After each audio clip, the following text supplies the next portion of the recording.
take a bite? And if they say why,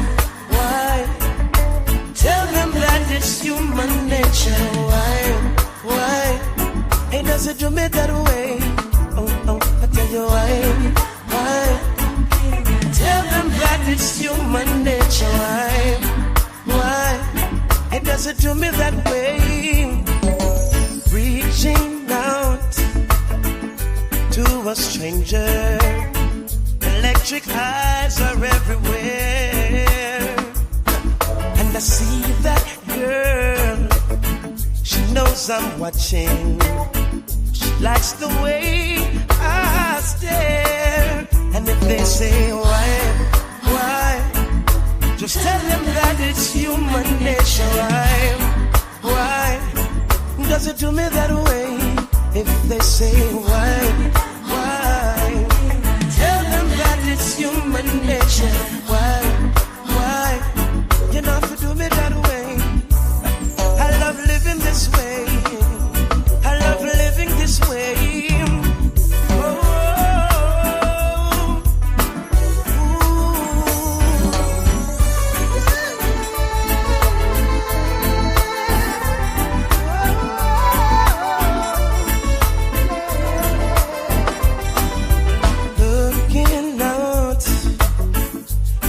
The morning, the city heart begins to beat.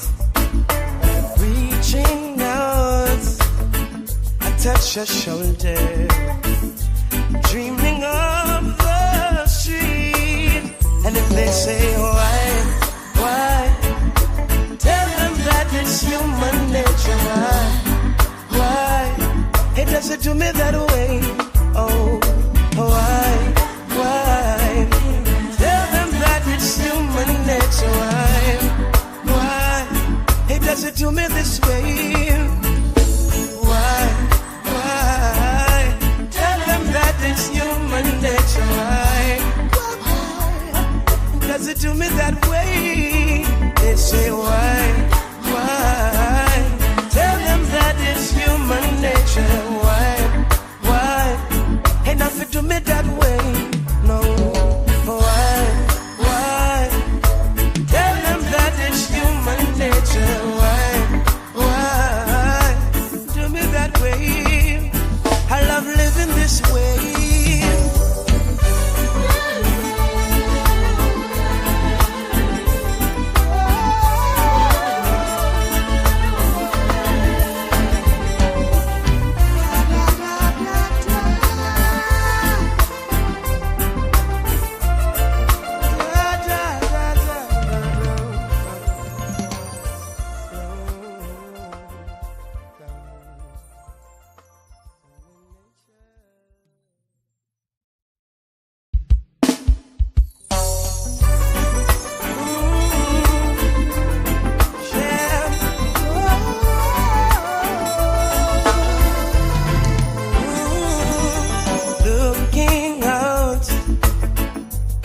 The nighttime, the city winks a sleepless eye. Hear her voice shake my window, sweet seducing sighs. Get me out into the nighttime, for walls won't hold me tonight. And if this town is just an apple, will you take a bite? And if they say why, tell them that it's human nature. Why? Hey, does it do me that way? Oh, I tell you why? Tell them that it's human nature. Why? It doesn't do me that way. Reaching out to a stranger, electric eyes are everywhere, and I see that girl. She knows I'm watching. She likes the way I stare. And if they say why, it's human nature. Why does it do me that way? If they say why, tell them that it's human nature. Why, you know if you do me that way. I love living this way. I love living this way.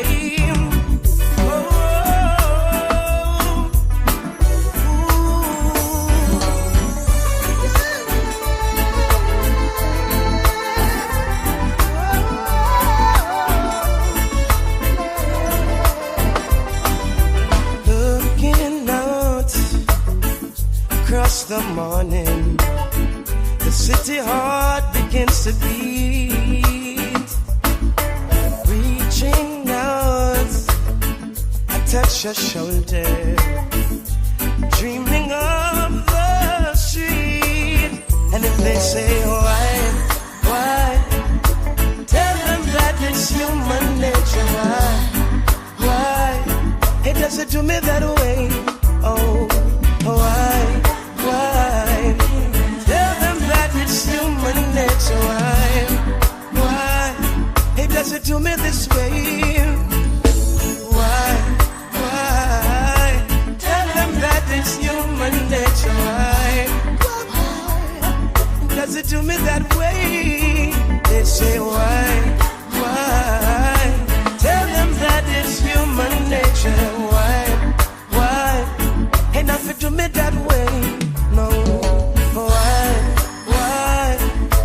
Tell them that it's human nature. Why? Do me that way. I love living this way.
He said he couldn't take the fight no more,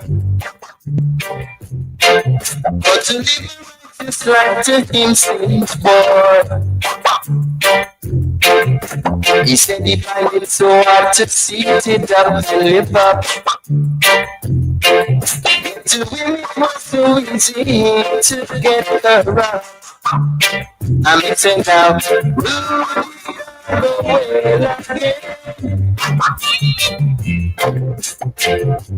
There's no God, no friend. I'm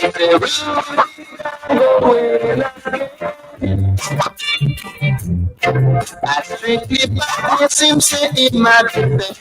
I defend in my defense. Instead of what's thing that's how we like it things.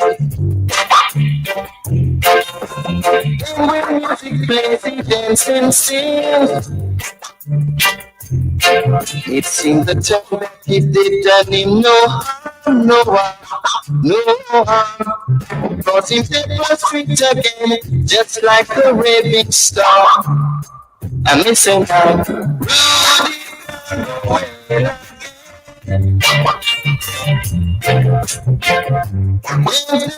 no got no friend, I'm missing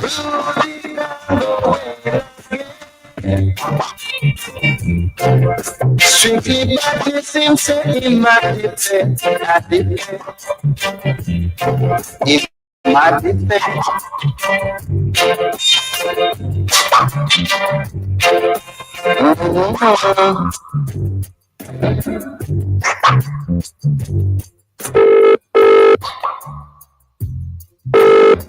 To pass the string, that's how we like it. And when music plays, he dances and sings. It seemed the time that he did him no harm, no harm. Cause him step a street again, just like a raging storm. I miss them now. Blue go away again.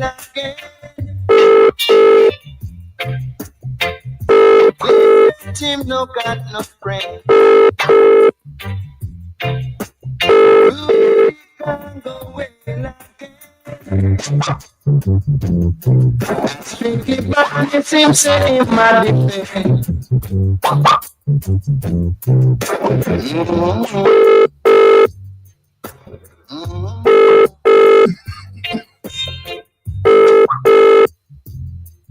Whatever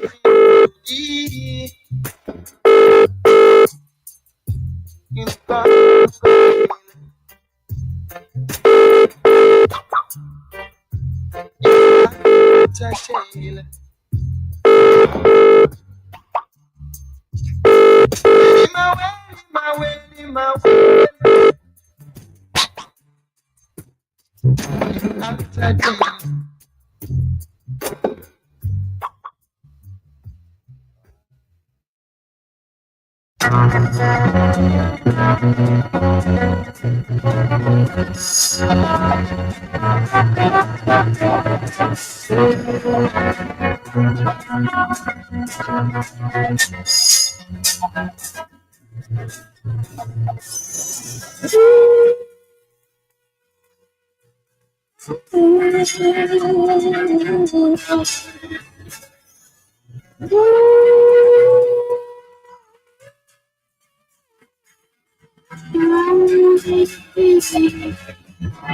I was a kid doing whatever I had to do to survive. I'm not saying what I did was all right. Trying to pick out of the ghetto with a day-to-day fight. Been down so long, but nothing had crossed my mind. Knew there was a better way of life, and I was just trying to find. You don't know what you do until you put the pressure. Cross 110th Street, right here, let me test that.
Shooting that cocaine and coming out.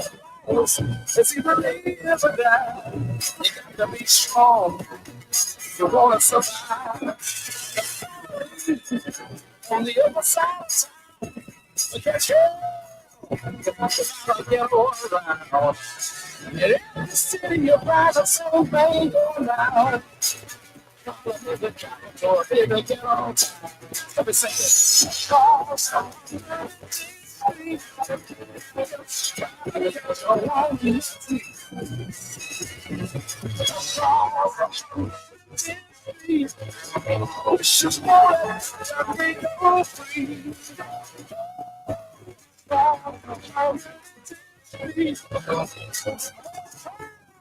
Trick on the street, yeah.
Ashman didn't get a chance today. Oh, why? Because they were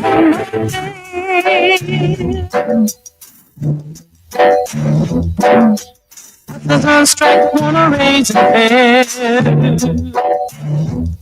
so they can have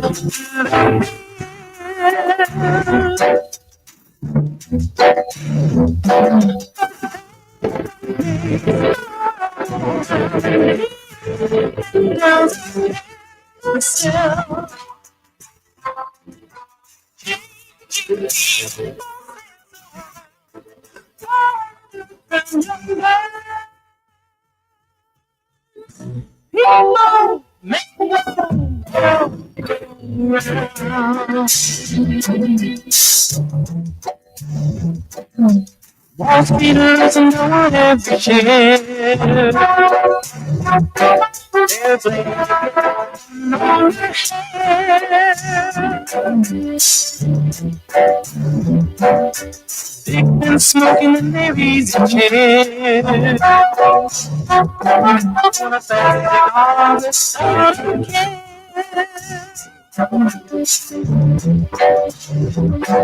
But then one day, around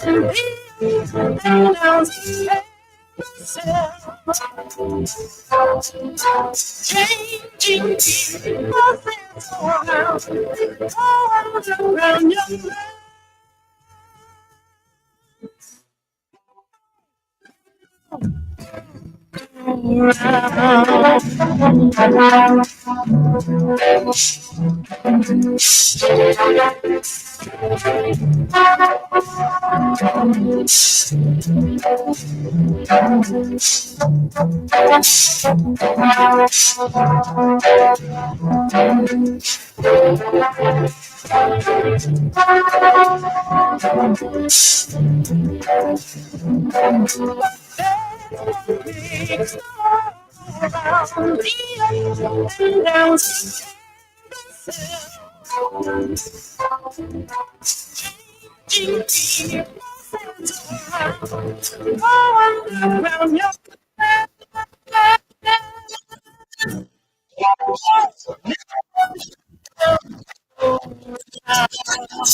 Looks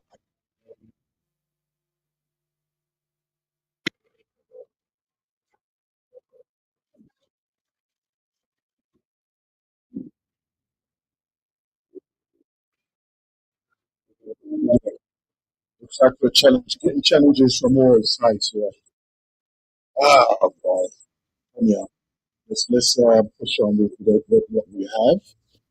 Okay. Welcome to the Blacknificent Show here on the Galaxy of Free.net and also on the YouTube channel of where you can view us directly.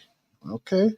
So what I want to do is just share some of the news. You've probably been flooded with the information what's going on with our young ambassador of freedom. Hmm? Hey, keep your hands off our man.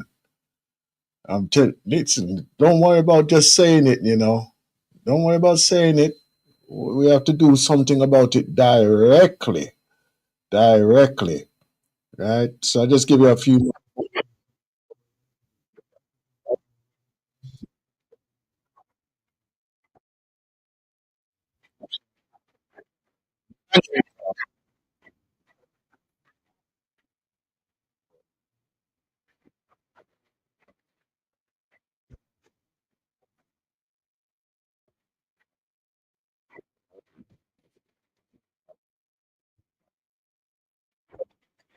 affairs, their plots to destabilize our leaders, and their arrogant assumption that they can dictate Africa's destiny must end. On April the 30th, 2025, Africans across the continent and beyond will stage a historic protest, the likes of which have not been seen in decades, to defend Captain Traoré, to demand respect for Africa's sovereignty, and to send a resounding message. If you touch Traoré, you touch all of Africa. The assassination attempt on Captain Traoré, reported just weeks ago, was not just an attack on one man, it was an assault on the aspirations of a continent. Traoré, the 37-year-old interim president of Burkina Faso, has become a beacon of hope for millions of Africans who are tired of neo-colonialism, tired of puppet leaders, and tired of watching their resources plundered while their people languish in poverty. The plot, allegedly orchestrated from Ivory Coast with ties to Western intelligence, aimed to sow chaos in Burkina Faso and silence a leader who dares to challenge the global status quo. But the enemies of Africa underestimated the resolve of her people.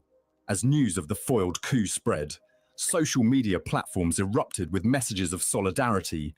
Adding fuel to the fire, US General Michael Langley, head of AFRICOM, had the gall to accuse Traoré of diverting Burkina Faso's gold reserves to protect his regime rather than benefit his people. These baseless claims, made during a US Senate hearing on April 3, 2025, were met with swift condemnation from Burkina Faso's government and South Africa's Economic Freedom Fighters, EFF, who called them imperialist tactics designed to delegitimize a leader who rejects Western domination. Africans see through this tired playbook: slander, destabilize, and destroy. From the assassination of Patrice Lumumba to the toppling of Muammar Gaddafi, the West has a long history of targeting African leaders who dare to prioritize their people over foreign interests. But this time, Africans are ready to fight back, not with weapons, but with the unstoppable force of unity. On April 30th, millions will take to the streets in what promises to be the largest coordinated protest in modern African history. From Nairobi to Dakar, from Addis Ababa to Harare, and from diaspora communities in the Americas, Europe, and Asia, Africans will march under one banner, demanding an end to Western meddling and proclaiming their unwavering support for Captain Traoré. This is not just a protest, it is a movement, a celebration of African resilience, and a declaration that the continent will no longer be a pawn in the games of global powers. The world will witness the power of a united Africa, and the tremors of this day will be felt for generations to come. To understand why Africans are rallying behind Traoré with such fervor, we must first understand the man himself. Born in 1988 in Kera, Burkina Faso, Ibrahim Traoré is no silver spoon politician. A shy, intelligent boy who studied geology at the University of Ouagadougou, he joined the military in 2009 and rose through the ranks, earning a reputation for courage and discipline. By 2020, he was a captain, leading an artillery regiment in the fight against jihadist insurgents. But it was his disillusionment with Burkina Faso's corrupt leadership, politicians who hoarded wealth while soldiers lacked basic equipment, that propelled him to action. In September 2022, at the age of 34, Traoré led a coup against interim president Paul-Henri Sandaogo Damiba, accusing him of failing to address the insurgency and prioritizing personal ambition over the nation's needs. Since taking power, Traoré has governed with a clarity of purpose that has captivated Africans far beyond Burkina Faso's borders. He has rejected the trappings of power, refusing a salary increase for government officials, and continuing to live on his modest captain's earnings. His radical reforms, nationalizing gold mines, halting the export of unrefined gold to Europe, and building a national gold refinery capable of processing mid-50 tons annually, have struck a blow against neo-colonial exploitation. He has invested heavily in agriculture, National Support Center for Artisanal Cotton Processing, and overseen the construction of a new airport in Ouagadougou. These are not mere promises. They are tangible steps toward economic independence and self-sufficiency. But it is not just his policies that have won hearts. Traoré's rhetoric, fiery, unapologetic, and steeped in Pan-Africanism, resonates with a generation hungry for change. At the 2023 Russia-Africa Summit, he lambasted African leaders for their beggary, asking, "How can Africa, with so much wealth, become the poorest continent in the world today?" His words echoed the revolutionary spirit of Thomas Sankara, Burkina Faso's iconic leader, who was assassinated in 1987 for daring to challenge Western hegemony. Like Sankara, Traoré is young, charismatic, and unafraid to confront the West head-on. He has expelled French troops, accused Paris of supporting terrorism, and forged ties with Russia and Turkey to bolster Burkina Faso's security. Africans love Traoré because he embodies the dream of a liberated continent. He is not a politician making empty promises. He is a soldier who has seen the front lines, who knows the pain of his people, and who is willing to risk everything to give them a future. His commitment to transparency, declaring his assets publicly, stands in stark contrast to the kleptocrats who have looted Africa for decades. His humility, his refusal to bow to foreign powers, and his vision for a self-reliant Africa have made him a symbol of hope for millions. As one ex-user put it, Ibrahim Traoré has ignited a movement that can't be defeated anymore. If the West takes him down, another 1,000 Ibrahim Traoré will rise. The April 30th protests are not just about protecting Traoré. They are about defending the very idea of African sovereignty. For too long, Africa has been a battleground for foreign powers. France, the United States, China, and others, who exploit its resources, prop up corrupt regimes, and destabilize nations that dare to defy them. The assassination attempt on Traoré, coupled with General Langley's slander, is seen as part of this broader pattern. Africans are tired of seeing their heroes cut down. The memory of Lumumba, Sankara, and Gaddafi looms large, and the fear that Traoré could be next has galvanized the continent into action. Africans are ready to defend Traoré because he represents a break from the past, a rejection of the neo-colonial order that has kept Africa subservient. His leadership has inspired a new wave of Pan-Africanism, uniting people across ethnic, linguistic, and national lines. In Nigeria, youth are organizing marches under the slogan "Africa for Africans." In Ghana, civil society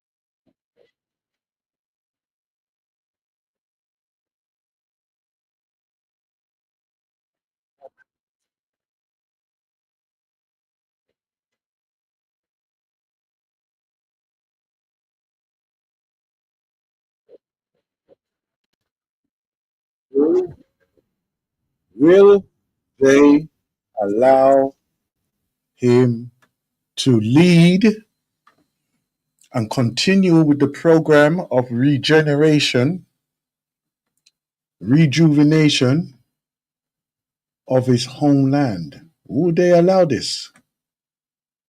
Will they allow this? This is the question that is, I think, on a lot of our minds, right? And if it's still a question that is on our mind, then we need to really ask, why is there still a question? Just a second, my people.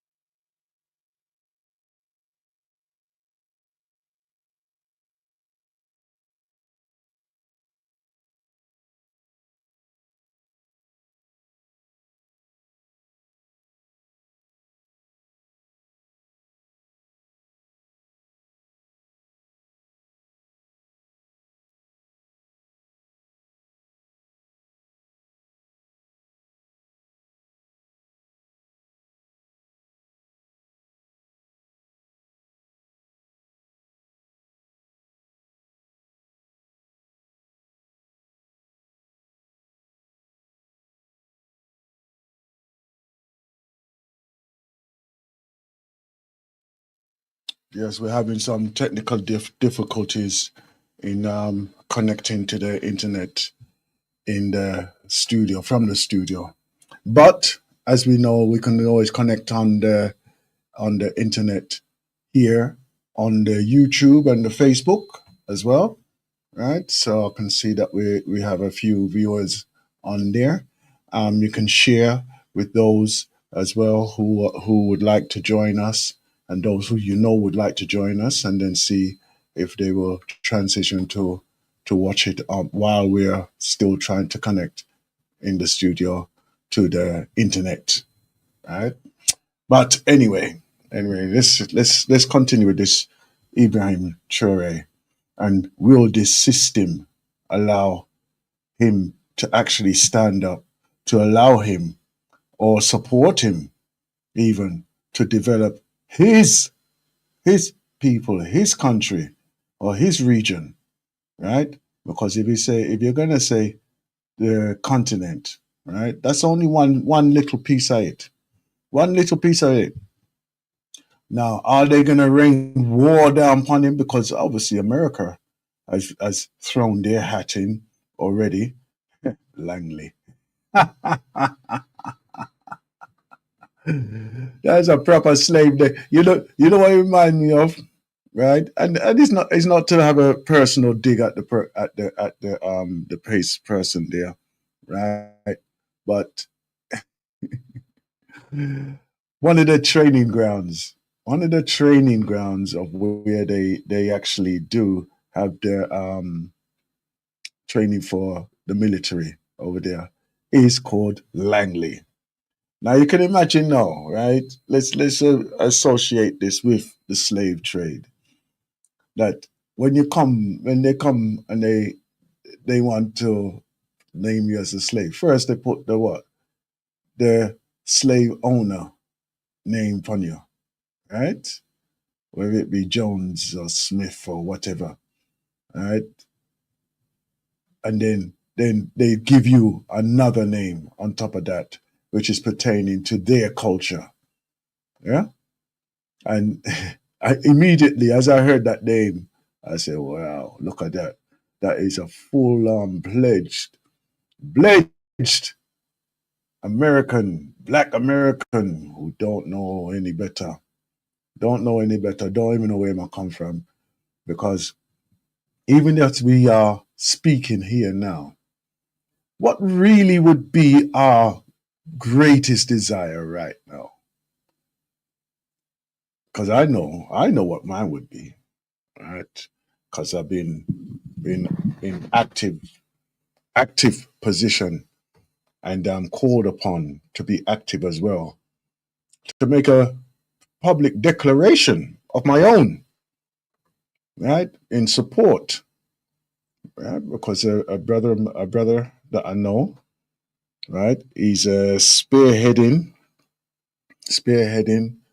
a conversation with the Sudanese, right, with Sudan, to bring peace, first of all, stop the war, what's going on there, and also to end the famine in Sudan.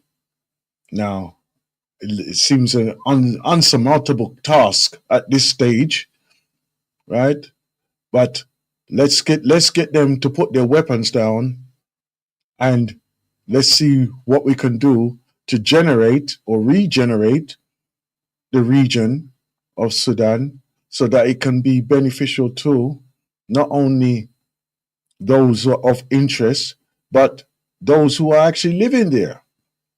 You know, just like any war-torn area, obviously, it's going to need some serious infrastructure to and rebuilding. Yeah, but we have to start from somewhere. We start from somewhere, you know, and you never know. Part of it may be the evolution or revolution that is happening throughout the northern regions of Africa, right? Because that is what is necessary. And they may filter down and say, okay, you need help, we can help. Let's see what we can do to work together. And then in them working together, being a unification. I know we're sitting in the diasporian seat of outside of the bubble. Yeah? We're sitting in that seat very comfortably over Yassa, and we're looking over the fence and telling them how to play their game, how to live their lives. I know, I'm very aware of that. I'm very aware of that. Maybe just a dream, but let that dream become a reality. Let's make that dream become a reality. Huh? So as we go into our meditation this strong, I call upon you all to really take into consideration and put it into your deliberations. What can we do? What can you do? What have you done? What is going to be your first stance? A yes or a no?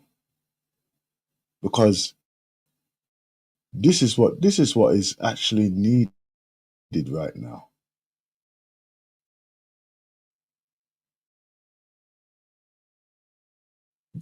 This is what is actually needed right now. That literally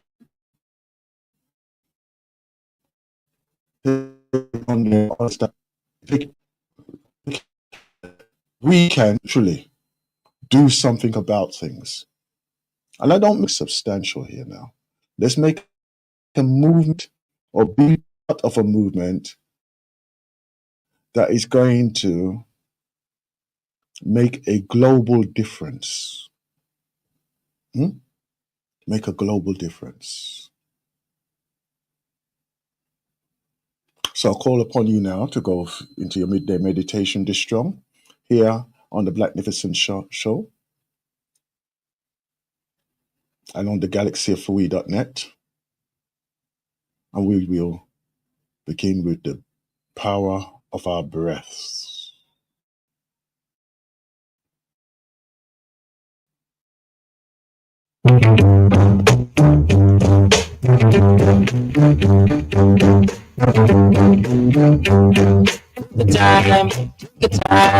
Take the time, no need to hurry. Take it easy,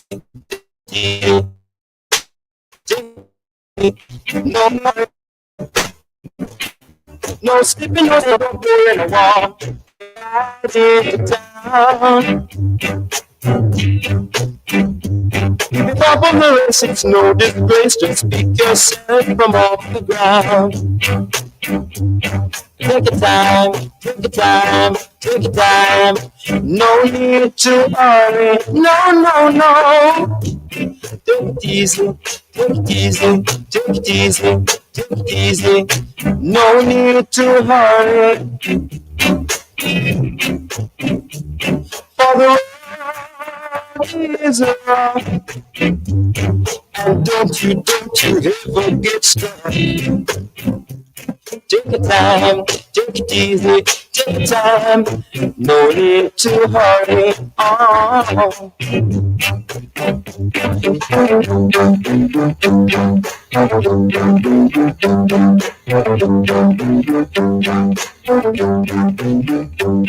Take it easy, take it easy, take it easy. No need to hurry. Take your time, take your time, take your time. No need to worry. No slipping, no sliding, no bumping, no bowling, no walk. Take your time.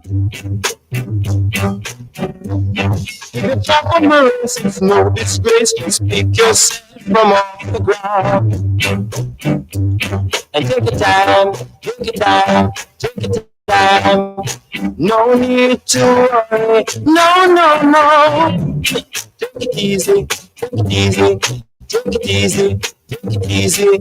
No need to worry. Oh, take your time now, take your time, take your time, take your time. No need to worry. For the road is rough.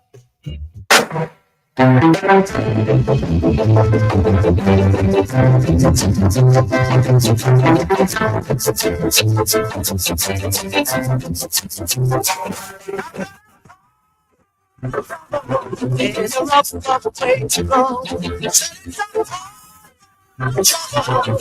a rough way to go. But I can't turn back. My mind's made up. I'll never stop my bed. We'll see me through. Just to tell you, I'm all alone. This lonesome road.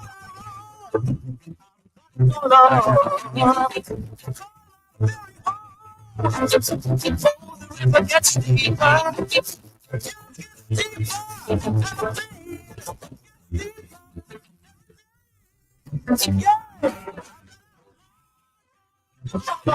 Ain't a rough way to go. Ain't a rough way to go. But I can't turn back. My mind's made up. I'll never stop like that. We'll see me through.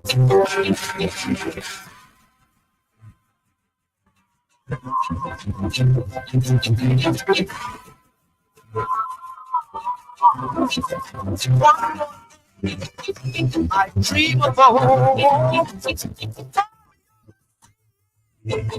where there is love, peace and joy for me. In my eyes I see joy for me.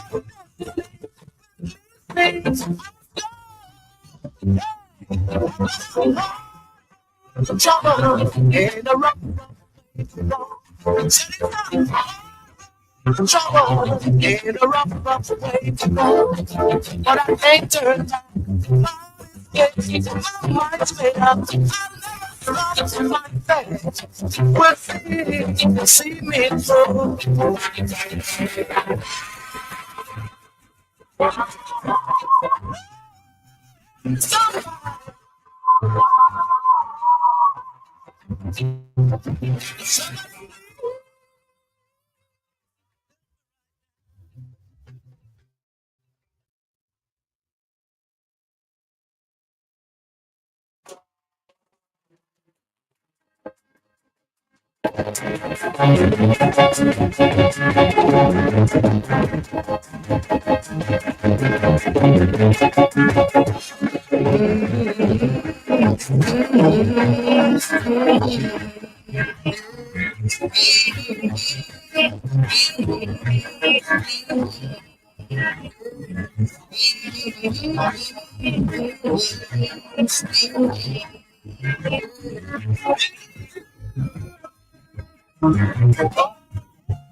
If you want to live, I think the trees.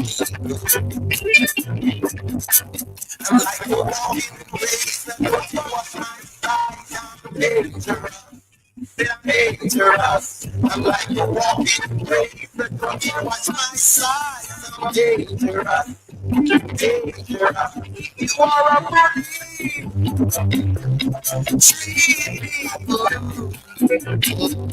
If you are a bully, I beg you treat me. I'm like a steady praise. I think you watch my size. I'm dangerous. Dangerous. I'm like a steady praise. I think you watch my size. Dangerous, dangerous. If you are a junkie, you're not a junkie from me. If you are a junkie, you're not a junkie from me.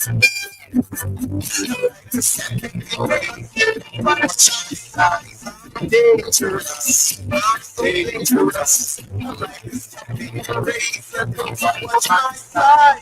Dangerous, dangerous. You see, that's far.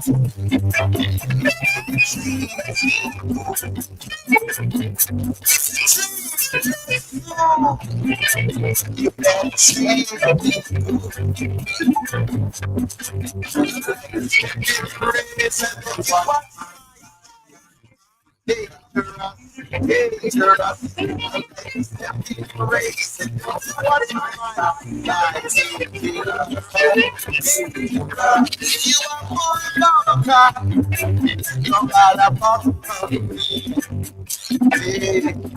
If you are lonely,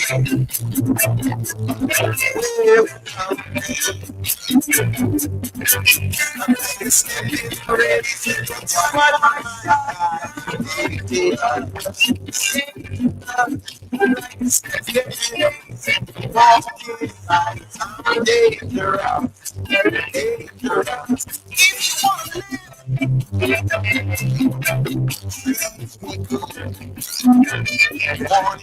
you want to live, treat people like it's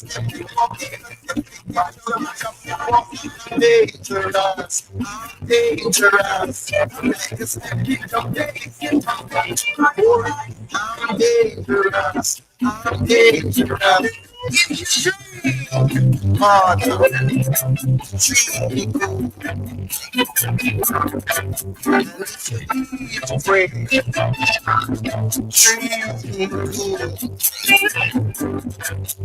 like a flashing light.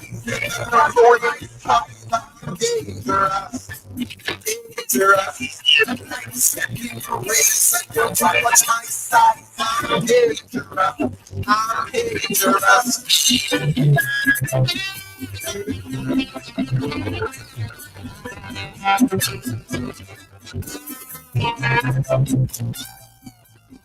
Boy.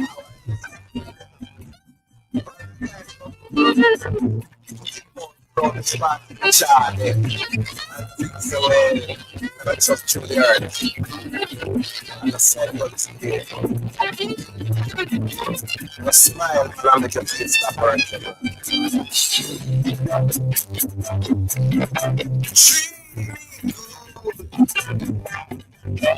If you want to you better treat me good. I'm the most lonely. The door about 21. No, only a year would be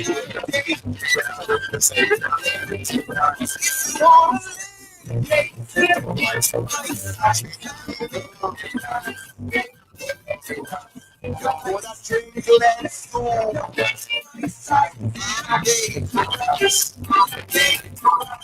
You could have eaten a fast. I'm dangerous. I'm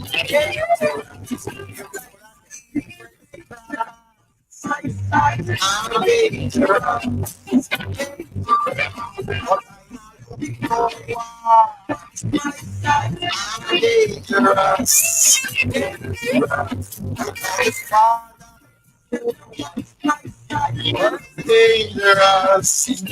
Dangerous. I saw the sun. Back to my side. Dangerous.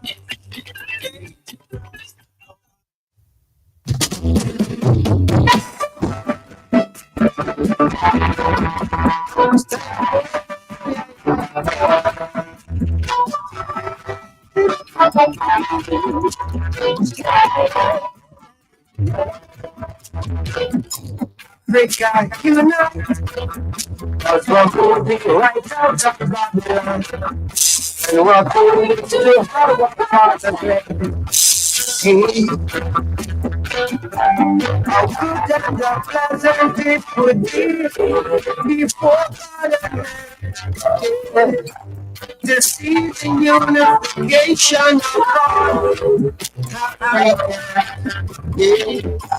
Yes, it's been said already.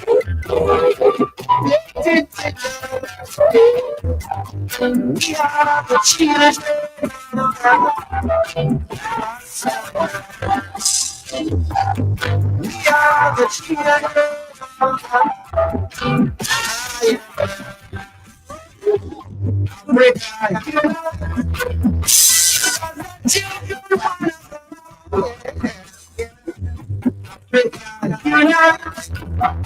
As we're moving right out of Babylon, and we're moving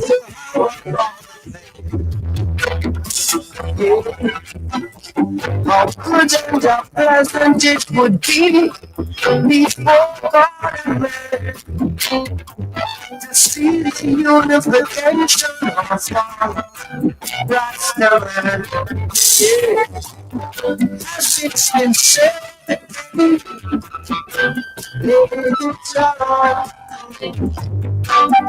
tell you who we are.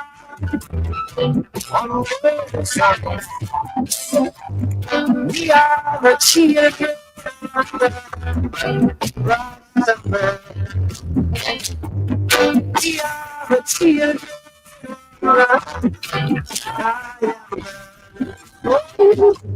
Africa unite. Africa united. Unite all people. Unite all the people. Unite all the children. Unite all the people. Africa, how waiting God. Africa, how waiting Africa, on the soul. Unite for the Africans unite.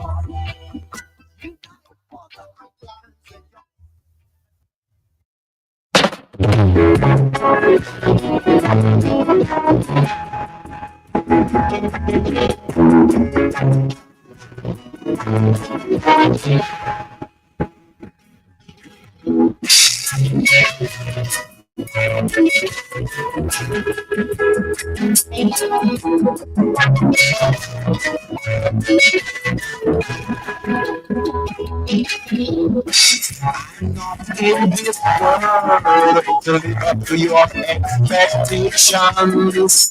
Neither are you here to live up to mine. I don't know no one who are patient. No one on me, so everything is fine. It's fine.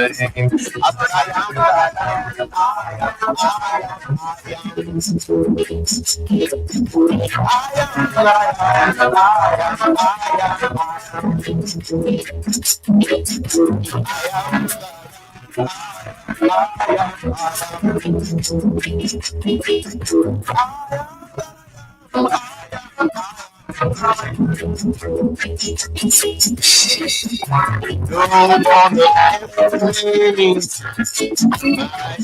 the feelings. Don't devastate my character. Don't still my authority. It's time you recognize my quiet state. I said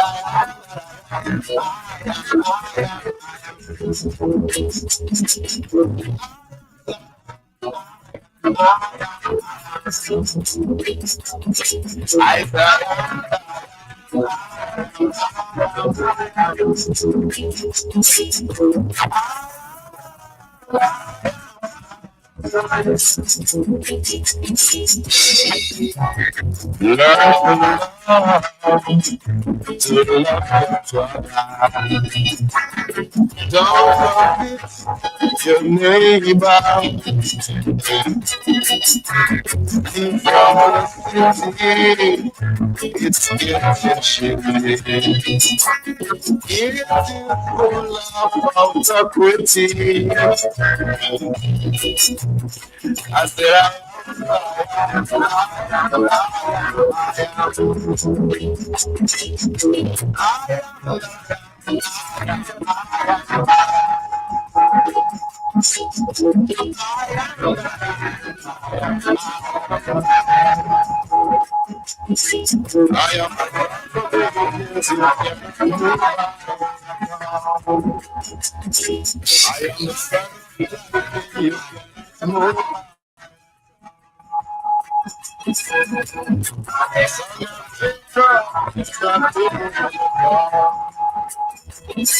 I am the son of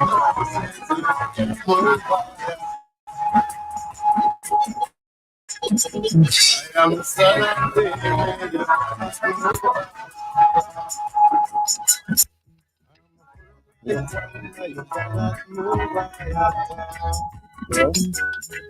And we are. Yes, sir. I am because we are. You are. And because you are, therefore I am. Yes, I. That's what we do. That's what we do. That's our midday meditation this strong. What have you discovered in that? What have you been able to do and to think that you can do. Let's turn the activation. Let's turn it to activation now. Huh? What can we do? We're seeing that our people are being attacked continuously. This is just one of many. One of many. But if we know of and we can see who they are, then let's make a point of it that they suffer as much because they think that we're underclass, no class at all. We don't have no defense, but yet they keep coming. And you know something? On the outside of the worst, that they will succeed in what they are going to do. But never, ever let them forget. Never let them forget what they have done and what we do. We come stronger. We rise higher. We do a lot better. And we make sure that they will never succeed in the end of that battle they saw.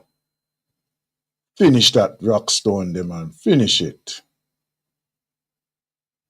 So without further ado, let's go into this Strong's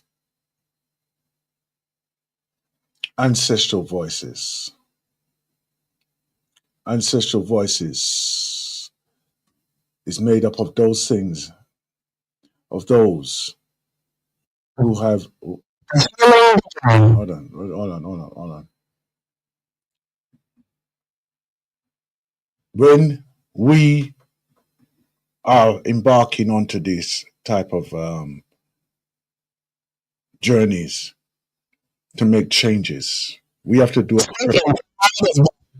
We have to be prepared to do what we need to do for ourselves. And in our preparation of doing what we do for ourselves, we may ensure that the energy flows so that the unification can be connected.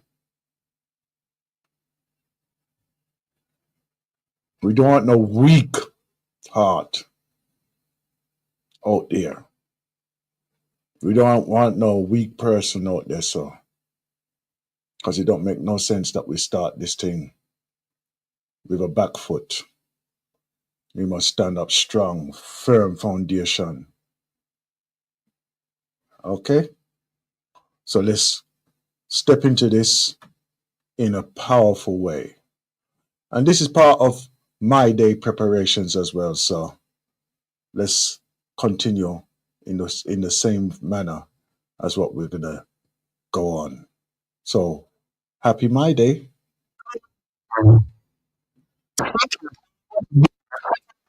Mhm.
That just isn't enough. Finally, I have to testify about my healing. So I jump for joy, get happy, and shout. It has gotten so that I find myself thanking the Creator in every language. Hail to the Most High, Jah, Allah, the Most Merciful, Jehovah, Oladumare, and Jesus, because the healing is so full, so good, so massive, it encompasses the world. Oh, I've been delivered. I feel golden, just like the sun, always vibrating, radiating, glowing, and sharing its light. That's why I've got to share my healing. I can't help myself. I love you too much not to share this good feeling. In this magical urn is all the gold that's inside of me. I'm going to sprinkle you down and God's going to lift you up. Ralph Carter, Lady Prima, Queen Esther, my mama, my daddy in the spirit world, and all my loves. Let the healing begin. Many years have gone by, 16 years or more, and I've journeyed through the drama of our healing. I have talked to the elders about the healing and taught the children about the healing. I've dried thousands of tears of women growing into their healing.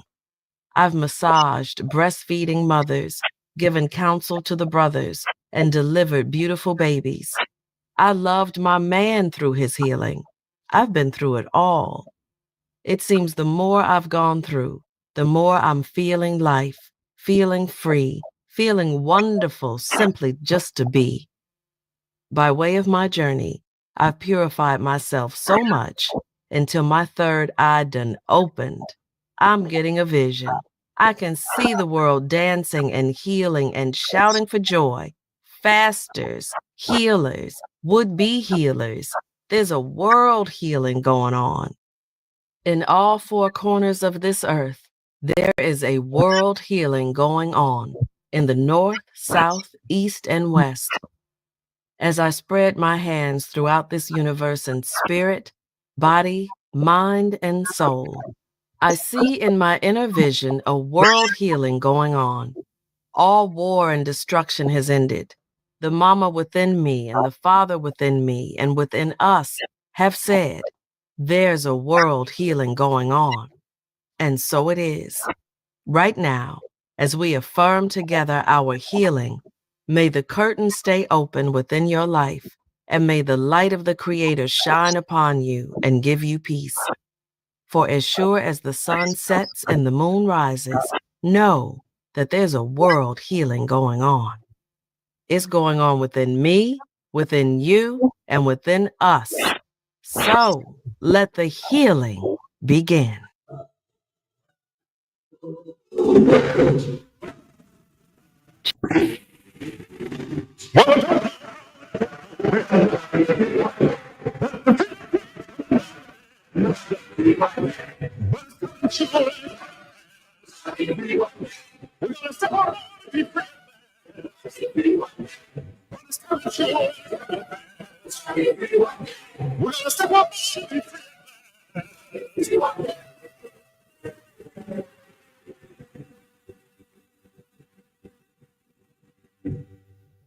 Chapter 5.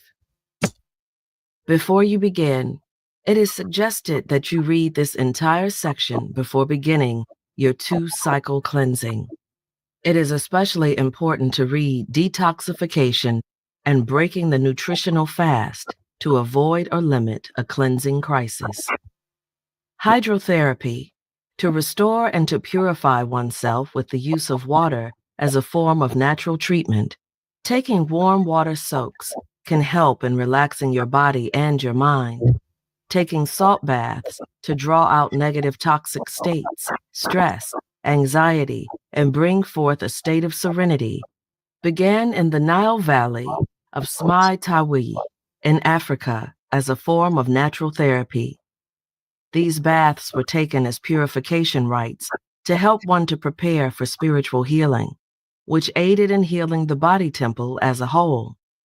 In this age and time, we are able to continue this purification within our homes and our personal temples by converting our bathrooms into hydrotherapy rooms, by taking 1 to 4 pounds of Epsom salt or 1 to 2 pounds of Dead Sea salt or hot water soak for 20 to 30 minutes. Begin by lighting a white candle for clarity or a blue candle to symbolize serenity, or simply close your eyes and meditate on your inner light, becoming more vibrant as you gently soak your sacred temple. While soaking in the tub to enhance your cleansing of body, mind, and spirit, drink a pint of lemon water by adding 1 to 2 lemons or limes to your drinking water. While in your bath, perform self-massage from head to toe, and mentally, physically, and emotionally, give yourself permission to release relationships, situations, environment, and foods that are toxic as you affirm that joy, peace, and abundant and radiant health will flow in and through your life from this day forward. Detoxification. Detoxification is to release oneself from poison. According to the dictionary, a poison is a substance causing illness or death when eaten, drunk, or absorbed, even in relatively small quantities. A poison is something harmful or destructive to happiness or welfare, such as an idea or emotion. Mental, emotional, and physical poisons are relationships, environmental, or food related, and can result in fear, anger, hostility, depression, stagnation, high blood pressure, tumors, cancer, respiratory infections, diabetes, arthritis, and related ailments. You may prevent or eliminate poisons, destructive habits from your life by embracing the ancient art of purification through internal and external cleansing via enemas, colonics, self-massage, taking baths, establishing a natural living vegetarian lifestyle, and performing seasonal nutritional fasting, affirmations, and healing prayers, as well as by associating with positive, progressive company. Detoxification is not a one-time experience. Detoxification is an ongoing aspect of natural living. When one is fully detoxified, one can be dis-ease-free, with the ability to experience excellent health, greater longevity, and vitality. Through detoxification, one will reverse the aging process and become more youthful, regardless of age. We have accumulated poisons at conceptions, according to how our parents lived. Their collective poisons, dis-ease, as well as their state of health, has been passed on to us through our bloodline. Through ignorance of nature's health laws, we continue to accumulate poisons throughout our lives, until such time as we can call on nature to help us purify from our mental, emotional, and physical dis-ease. If one falls off the path of purification and stress and challenges revisit you, and you find yourself backsliding, by all means, carry no guilt. Just start over again. Affirm your wellness. Get in tune and get back in line. Observe patience. And remember, you did not get sick overnight. It's going to take time and devotion to transform yourself. Self-healing is a lifelong process. It's a way of life. Dare to be great. Purify more. Once you start fasting, i.e., living off of fruit and vegetable juices, your body will begin to detoxify, getting rid of wastes and poisons that have been in the body for years. All fasters experience cleansing reactions at the onset of their fasts. First of all, don't be alarmed, for it is a natural reaction and is to be expected. You may experience anywhere from 1 to 3 different cleansing reactions. The more preparation you put into starting the fast, eating more fruits and vegetables, the fewer experiences of faster's detox you will have.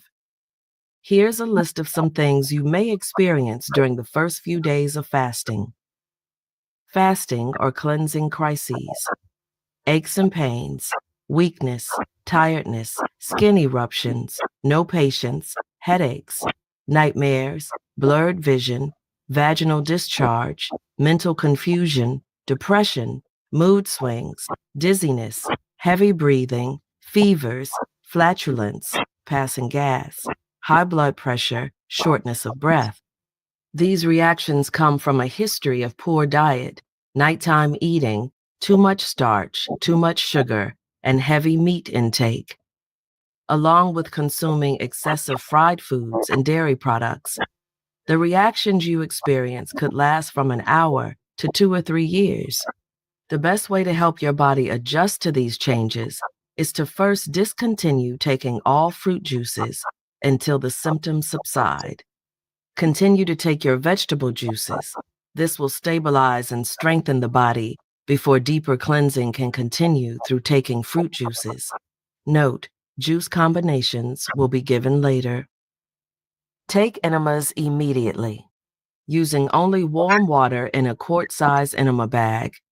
Discontinue taking salt baths for 2 days. Take warm showers instead. Give yourself a vigorous massage, starting at your feet and working upwards toward your heart. You may even want to have a professional massage. Discontinue taking your kidney liver flush formula. Detoxifying the liver and kidneys increases circulation, cleanses the colon, and breaks up mucus throughout your system. The formula appears in Chapter 6. Replace it with the juice of 1 lemon, 3 tablespoons of cold-pressed olive oil, and 8 ounces of warm water. Also drink a mixture of dandelion and alfalfa tea. Use 2 teaspoons of each herb in 2 cups of water. Steep for 2 hours. Get more rest and sleep. If you follow these instructions, your cleansing reaction should be over within 1 to 3 days. If the symptoms persist, please contact your fasting consultant or get an emergency colon cleansing. Some fasters who were on a light vegetarian diet before fasting usually found that they did not experience any of the reactions listed. One key thing to remember throughout fasting is to constantly give yourself intense prayer treatments. Call on your God for your restoration and healing with your heart and soul. If you cleanse and rejuvenate regularly and consistently, you can expect to rid the body of all the diseases that were mentioned earlier, as well as eliminating all other chronic diseases, such as high blood pressure, arthritis, asthma, hay fever and allergies, female disorders, cysts, tumors, heavy menstruation, and prostate gland disorders. Note, for heavy bleeding, take shepherd's purse in the form of an herbal tea from a basic formula, 3 teaspoons to 3 cups of water. Boil your water first, turn off the water, and add your herb. Let it steep for 4 hours or overnight for a more potent formula. Then strain and drink. Commonly asked questions about the natural living and nutritional fasting process. 1. How do I get my nutrients, minerals, and vitamins during the fast? Answer. Your nutrients are in the spirulina, herbs, and juices you will take. 2. Will I have enough energy during the fast? Answer.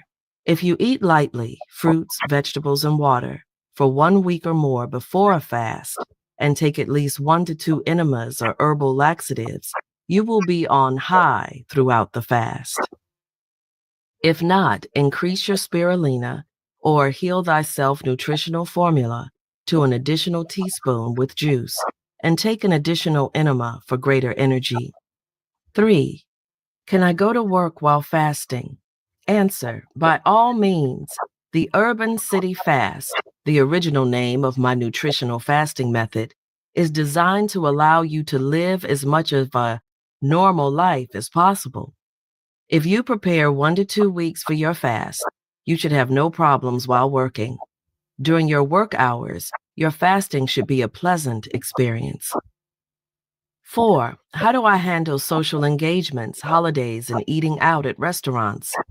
Answer. Invite your friends or business associates out to a vegetarian restaurant.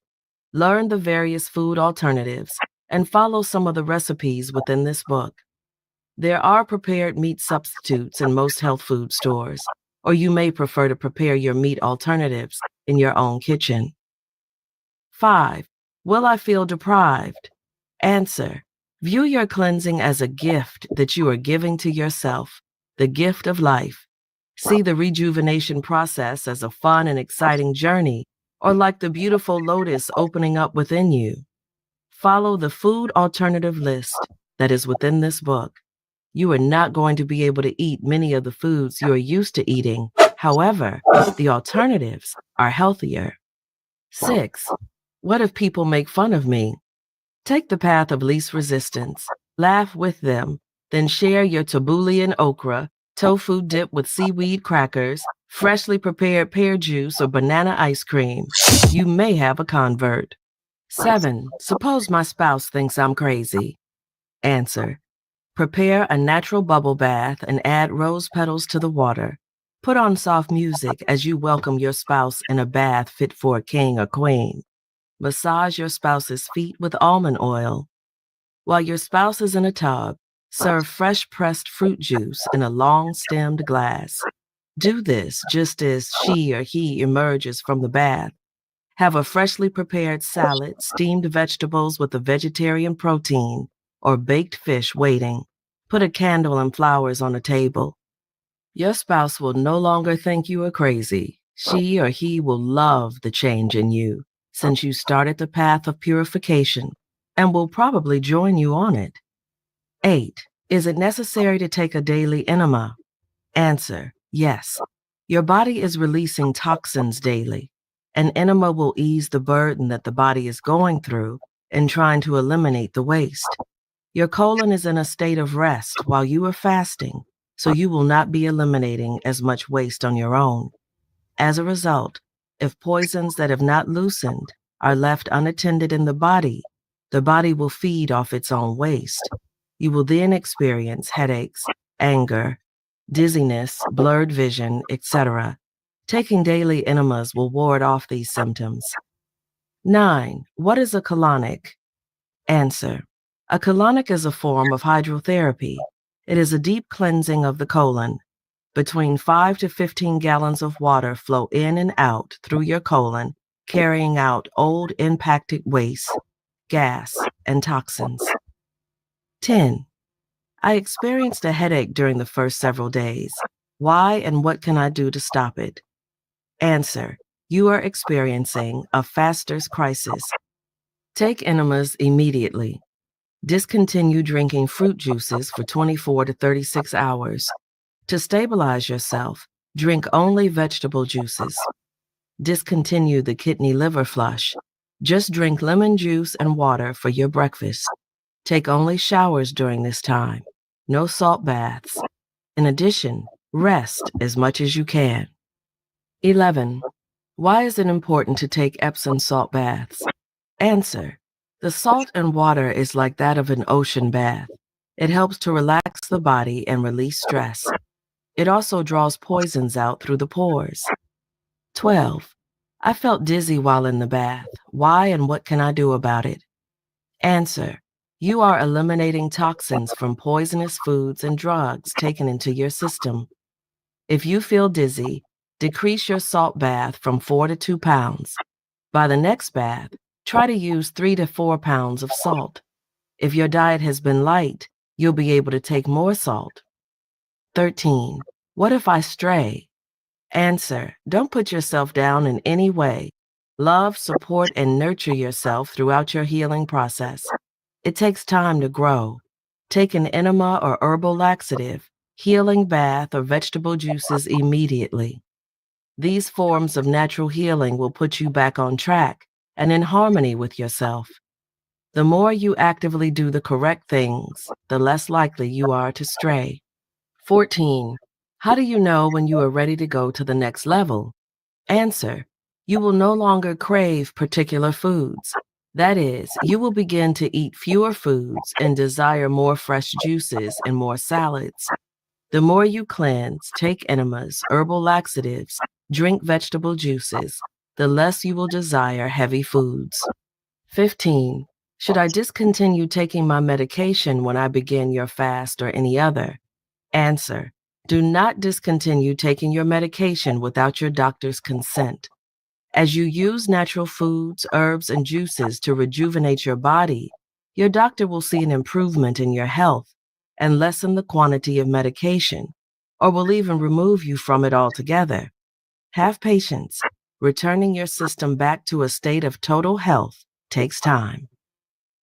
Some of these questions were formulated by my friend, lawyer, devotee of purification, and author of the Heal Thyself Natural Living Cookbook, Diane Ciccone, and Marcia Lilly, a devotee of purification for over 9 years. I thank them dearly for being in tune with the heartbeat of the people, knowing what questions needed answering.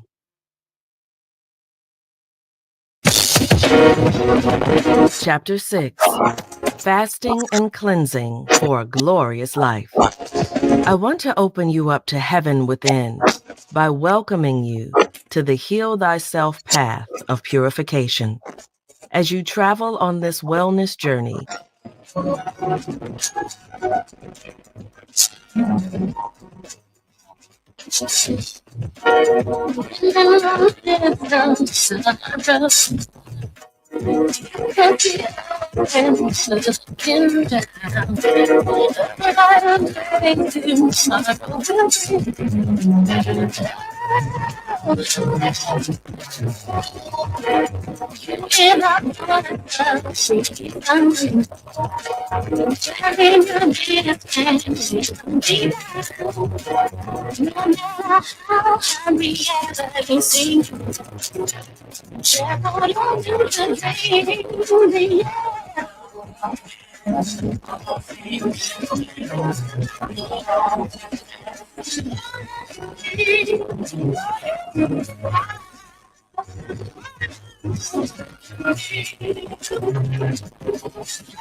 As long as we keep our heads to the sky, huh? Anyway, just a reminder.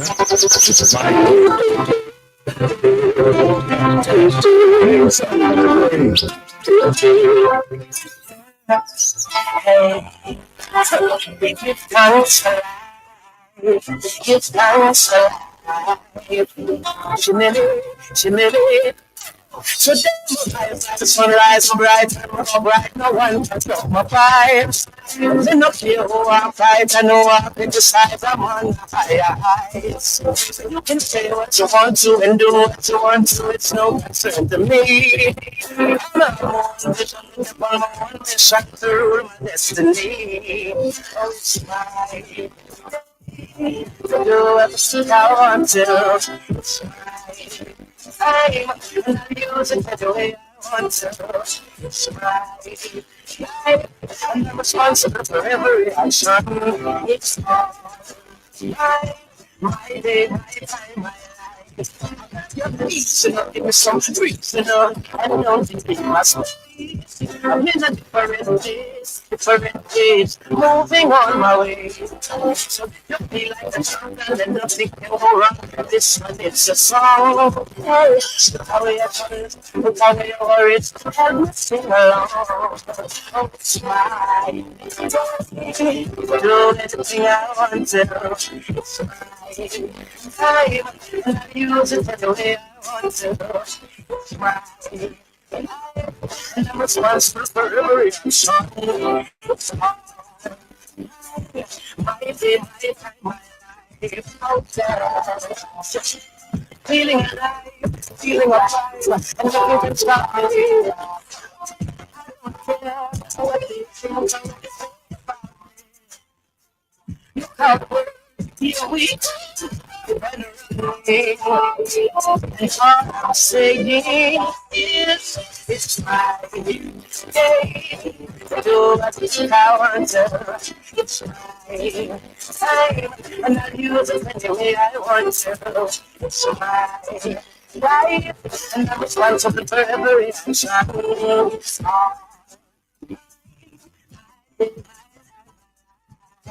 Thanks for life. Thanks for life.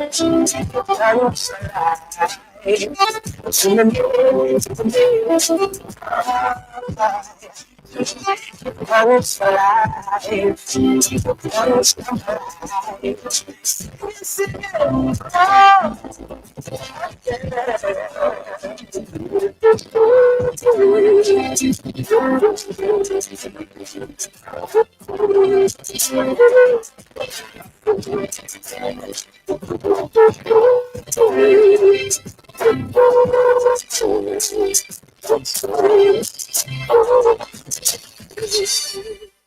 Well, there you go. There you go. That's the ancestral voices this strong here on the Black. Equal rights and justice are all. Rights and never that's a boom. What they do, when nobody knows you.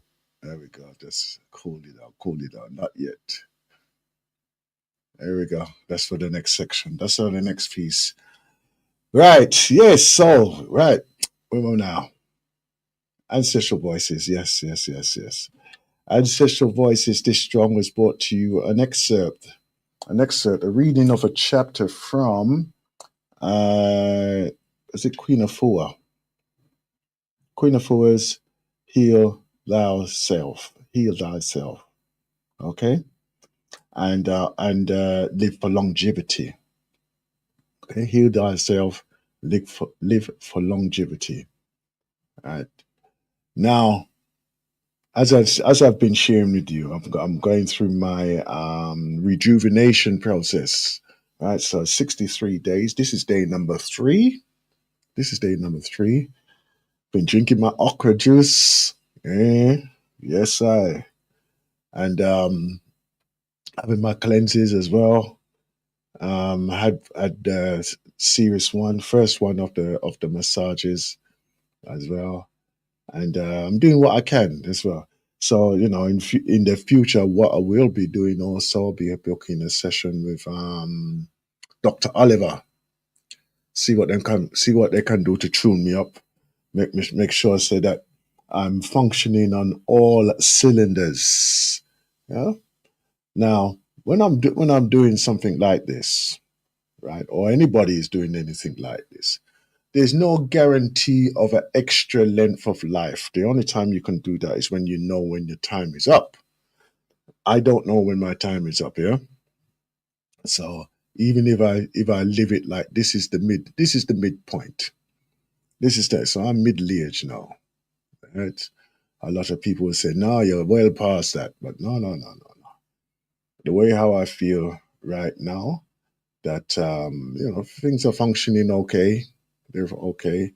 I've had a few issues here and there, but we're addressing those, and not only addressing them, right, but eliminating the source of where they're coming from as well.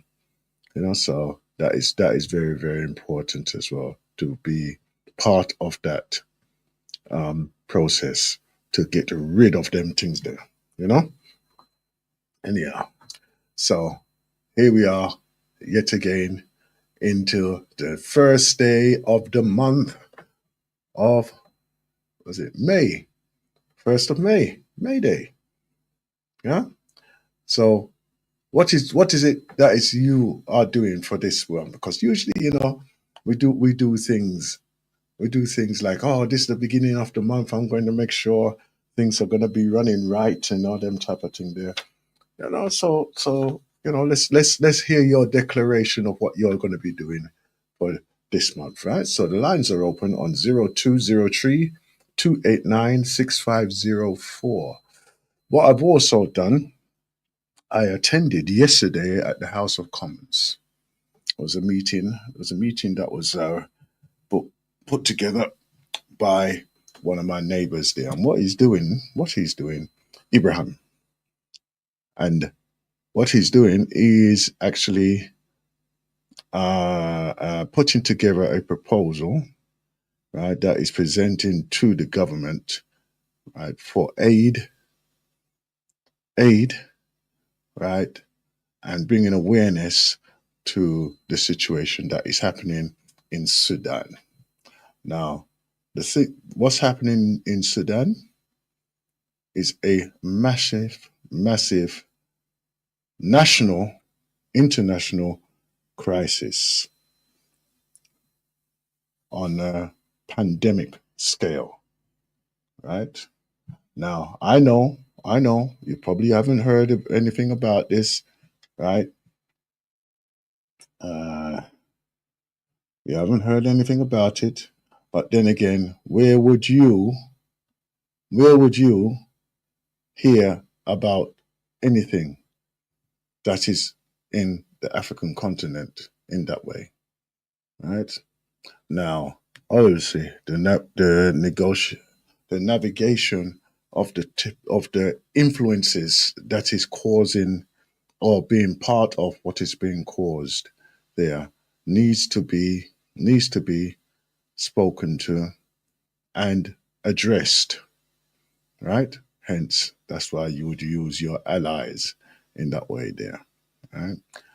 Personally, right?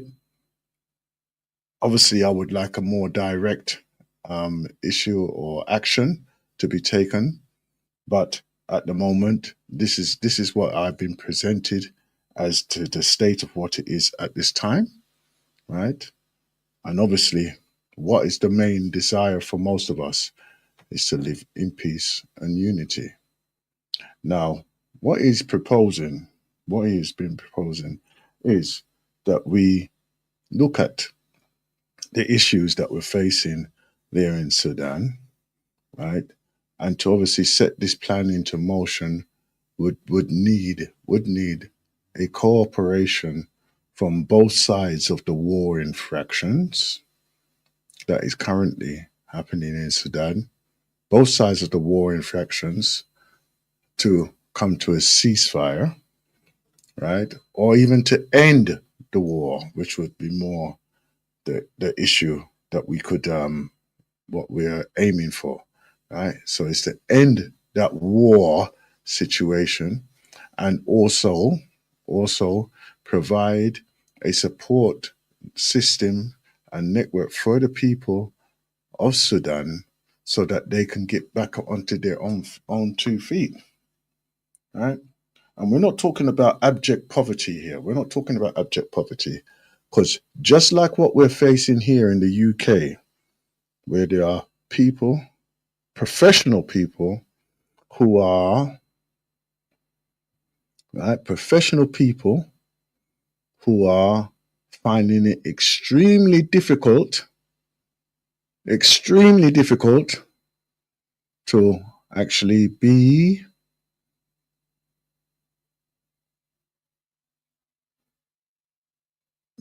able to actually feed themselves. Yes, they're finding it extremely difficult to literally feed themselves. Yeah. So when we have these type of things that's happening in the continent of Africa, we don't have to wait.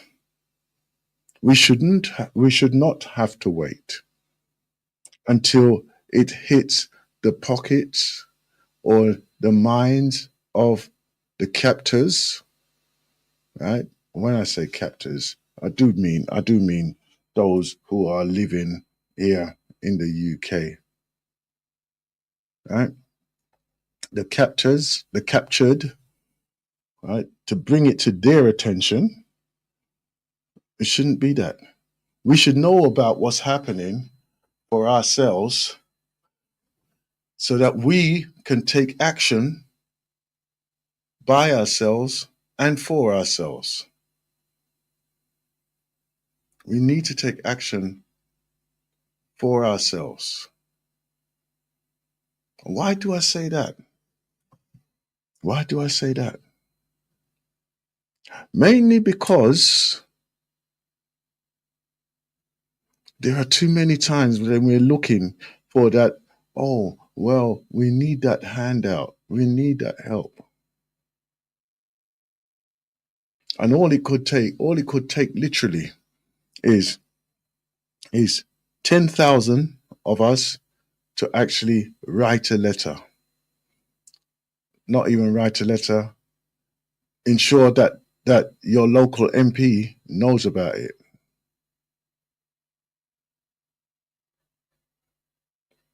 They must know about everything. Why is it that they must know about it and then they're going to come and tell you about it? That should never be the case. Never be the case. Because if that is the case, that they're telling you about a situation that is about you and yours, then there's a breakdown in communication with you and yours.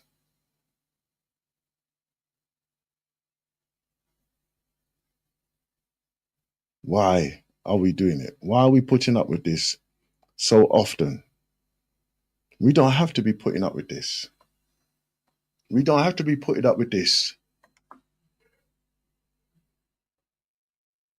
When I say we, I do mean us as diasporians, right? And I do mean us as African. I do mean us as those who probably don't want to be associated with it.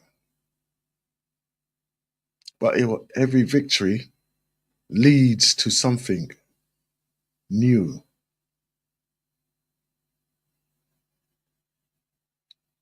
It should never be like that. Every situation should be a fresh view, a fresh idea, a fresh start. You know, the amount of times that I've sat down and watched this being depicted in many a movie. Yeah. The Savior, the Almighty Savior, right? Impossible. It's impossible. We don't need to be waiting for a savior, especially when it comes to our own survival, because that's what it appears like they're pushing everything into. especially if you live in a rural area, especially if they are living in a different area to where the atrocity is taking place, and they've got no relation to them, you know. So even as I sat there yesterday in the chamber, right, and I was listening to the the talk that we was having with the senior minister there. We was having a talk with them, interaction. And what I discovered was they don't want to do anything unless they're going to get anything out of it. No big surprise there. And if they're not going to get anything out of it, then it don't make no sense. It doesn't make any sense that they would literally turn around and help you, especially in a place that is war torn like that.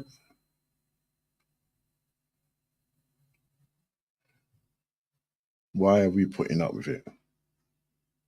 I don't understand. Why are we putting up with it? We don't have to be putting up with things like this anymore. We do not. We absolutely do not anymore. So when we're looking at when we're looking at what's happening in the northern regions of Africa, and then not only what's happening in the northern regions, but the influence that it is having right around the world, myself included, because I'm kind of happy what's happening right now. I am so happy, right? The fact is that yesterday was the 30th, right? I'm there in the House of Commons, and I'm thinking to myself, you know what? Just my presence alone, and I looked at it and I thought of it.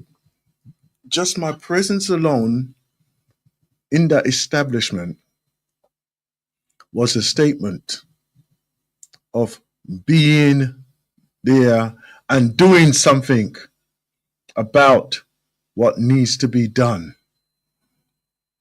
Even when we were there and we were talking after the minister had left and left us in the chambers by ourselves, my thoughts were,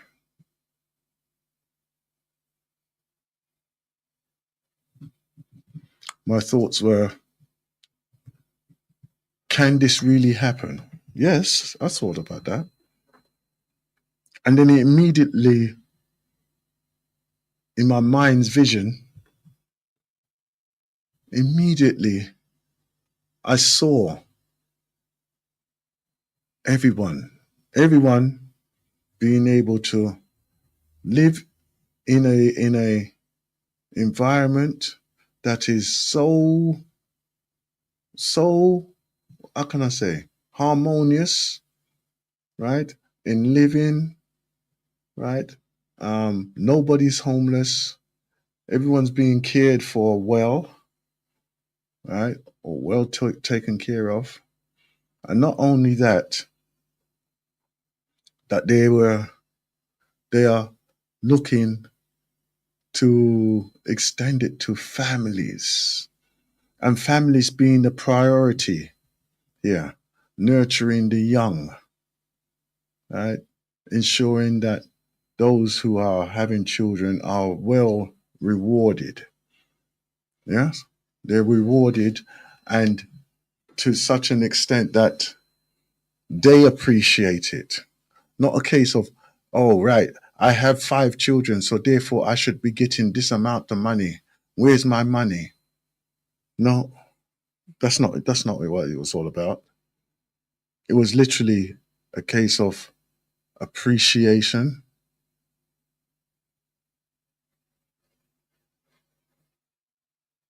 a case of appreciation of the highest level.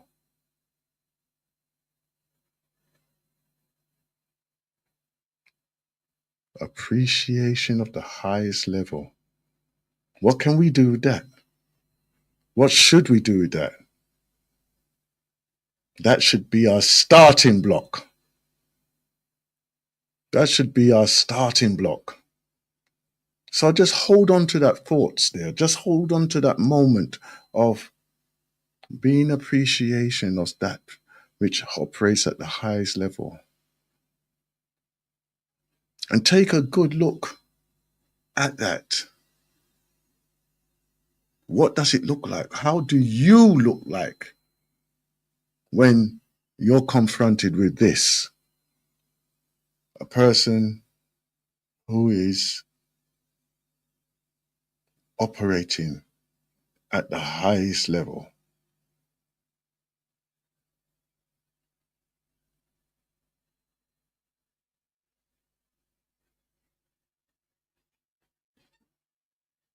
Why do we do it? Why are we waiting for this?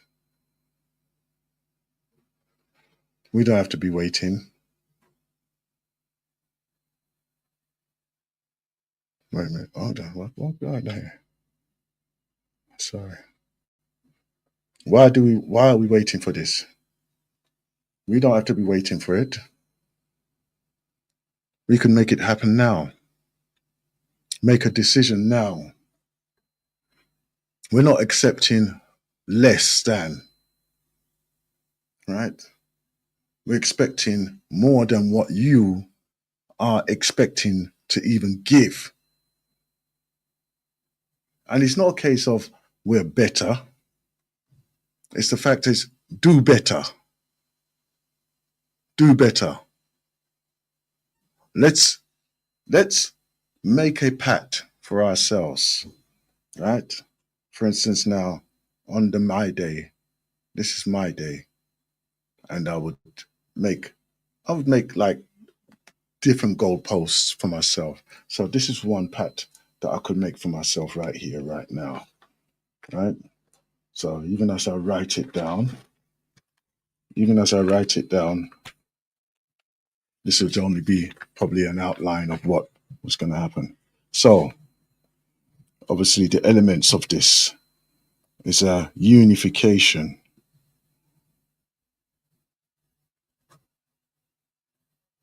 Unification of all Africans.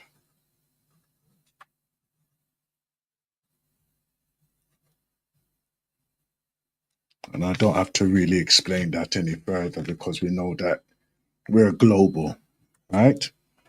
So message to the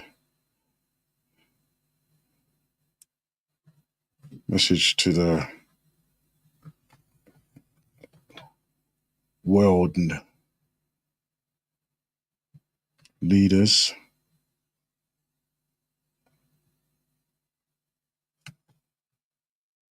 So that means we'll have to approach their embassies. The embassies, the places around the world have a format and presentation so that if anybody asks you any questions, you know exactly how you're going to make that statement. No umming and ahhing and what is possible or being swayed by their rhetorics, right? Know what you're talking, right? So prepare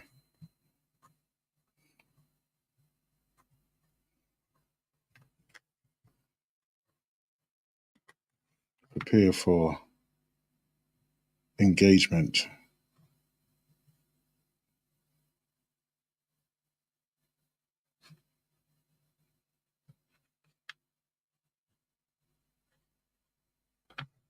with those who prepare for engagement with prepare for engagement with those who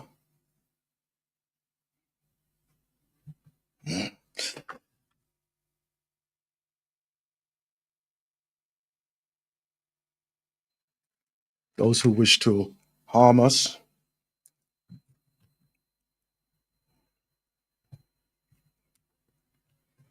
harm, to prevent us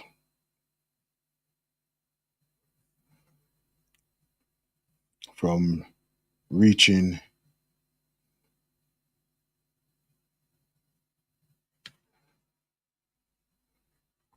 their freedom.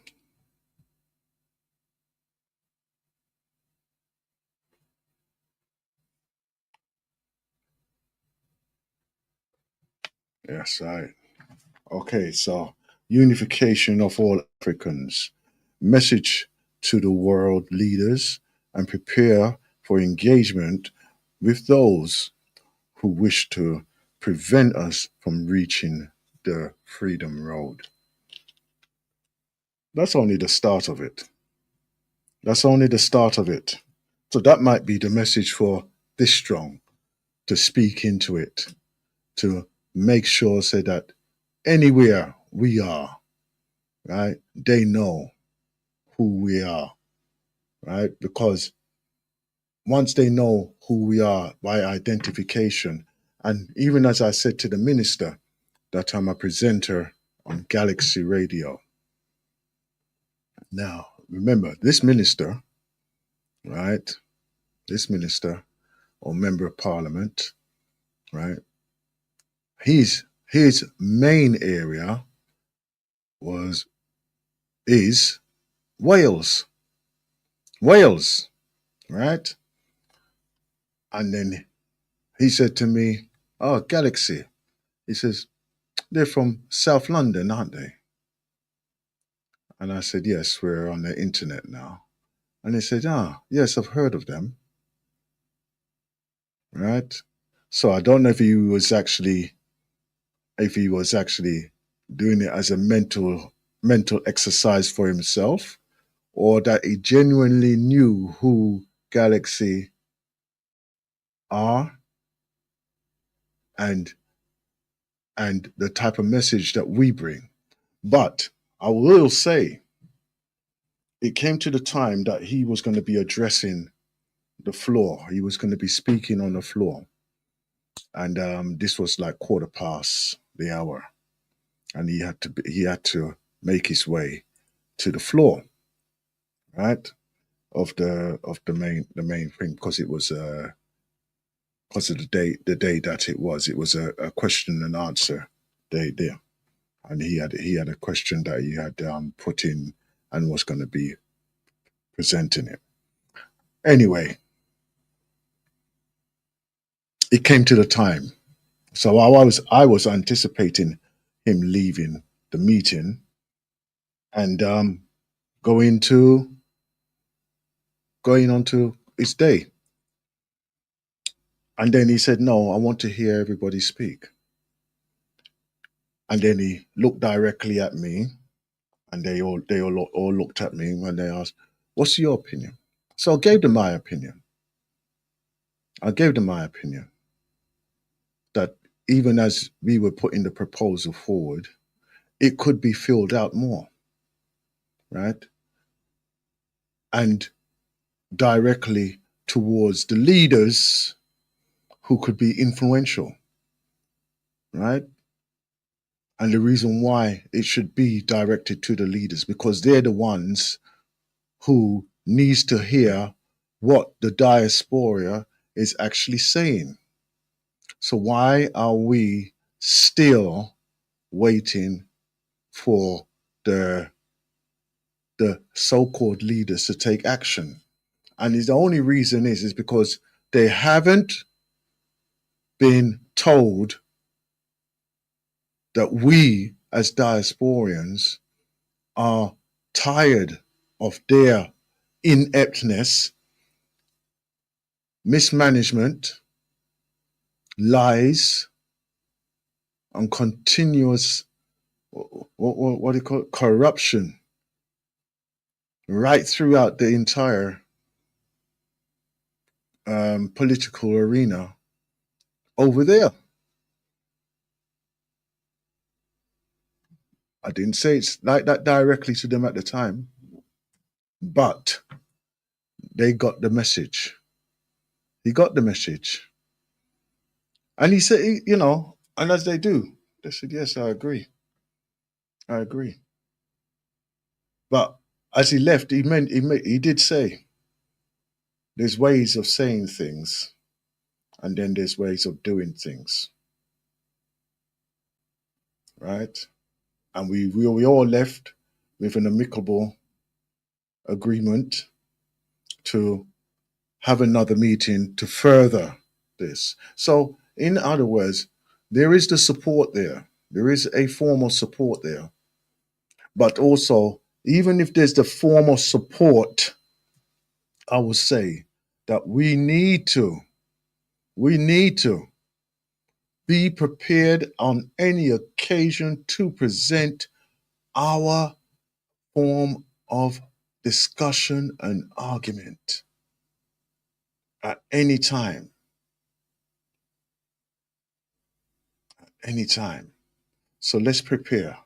Let's prepare for that day when it comes.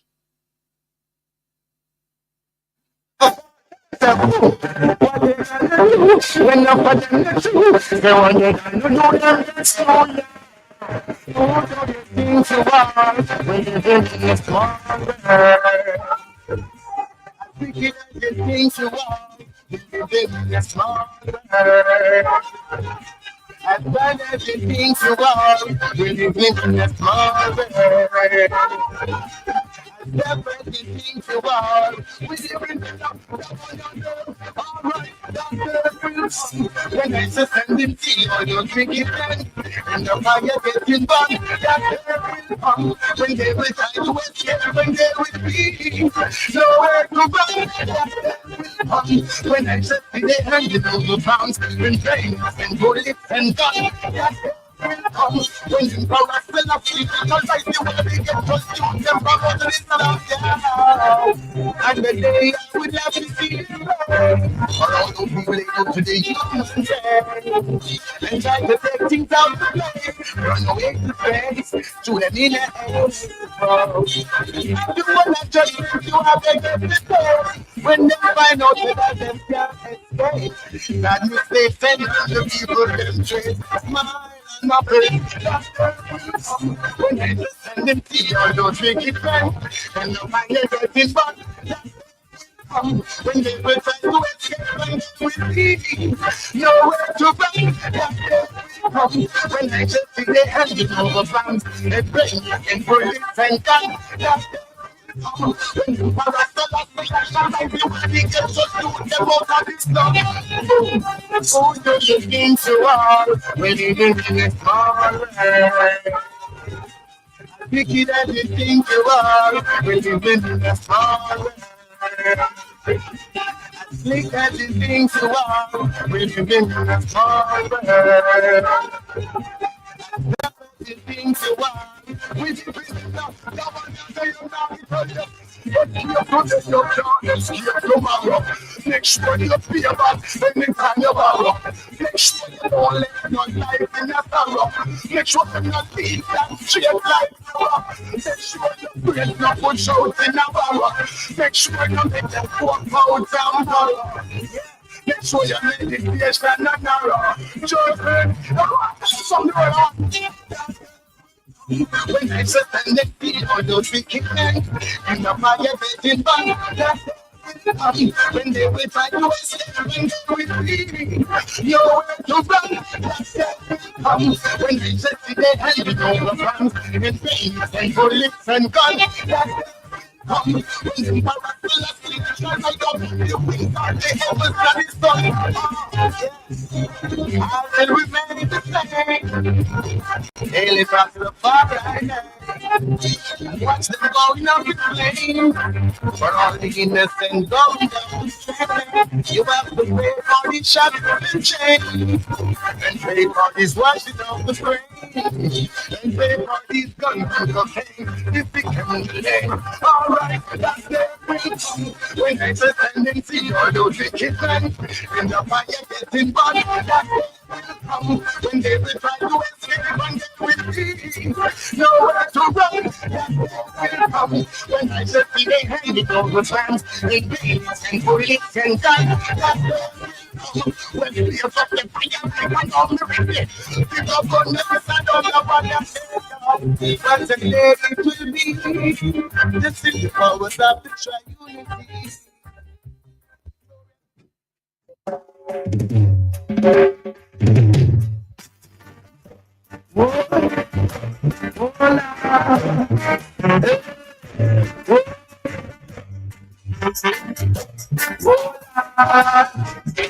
Only Rasta can liberate the people.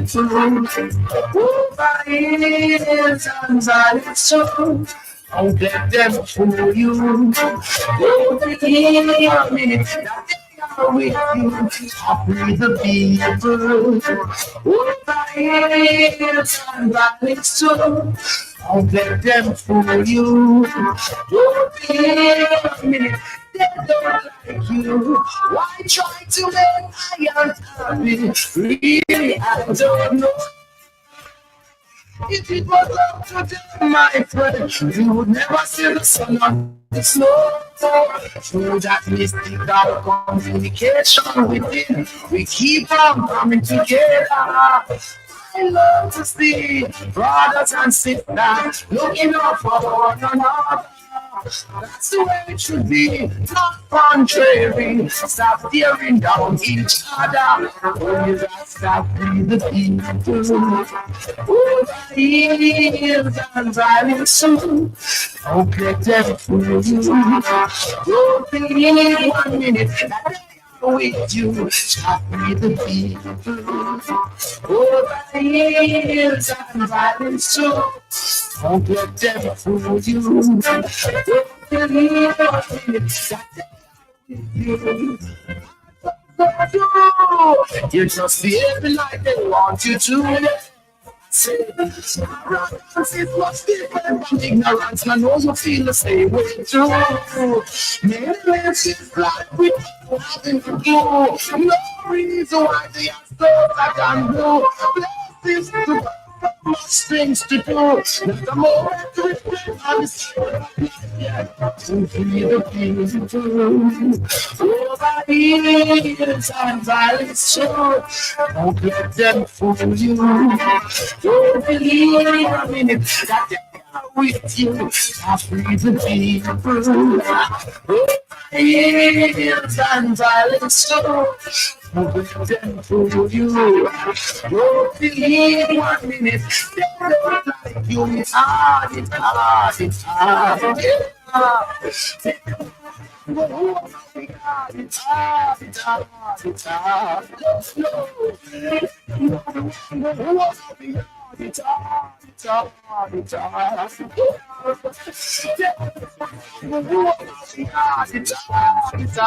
it's hard.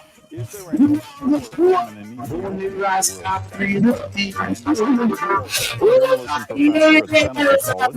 Who was in South Sudan researching ways journalists cover up food security. Their thoughts in a moment, but first, the basics. South Sudan is in Northeast Africa, just beside Ethiopia, where 30 years ago, Canadians and the world rallied to save thousands from starvation.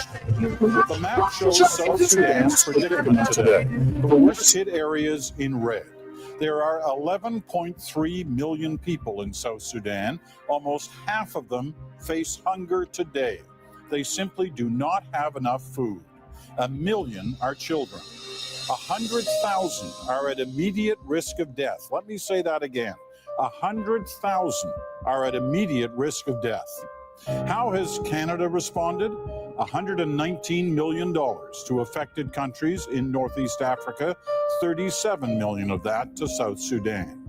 The UN says more than 40 times that much is needed to avert a humanitarian disaster, and it's needed now. All right, the UN also says this is the first famine anywhere in the world in 6 years.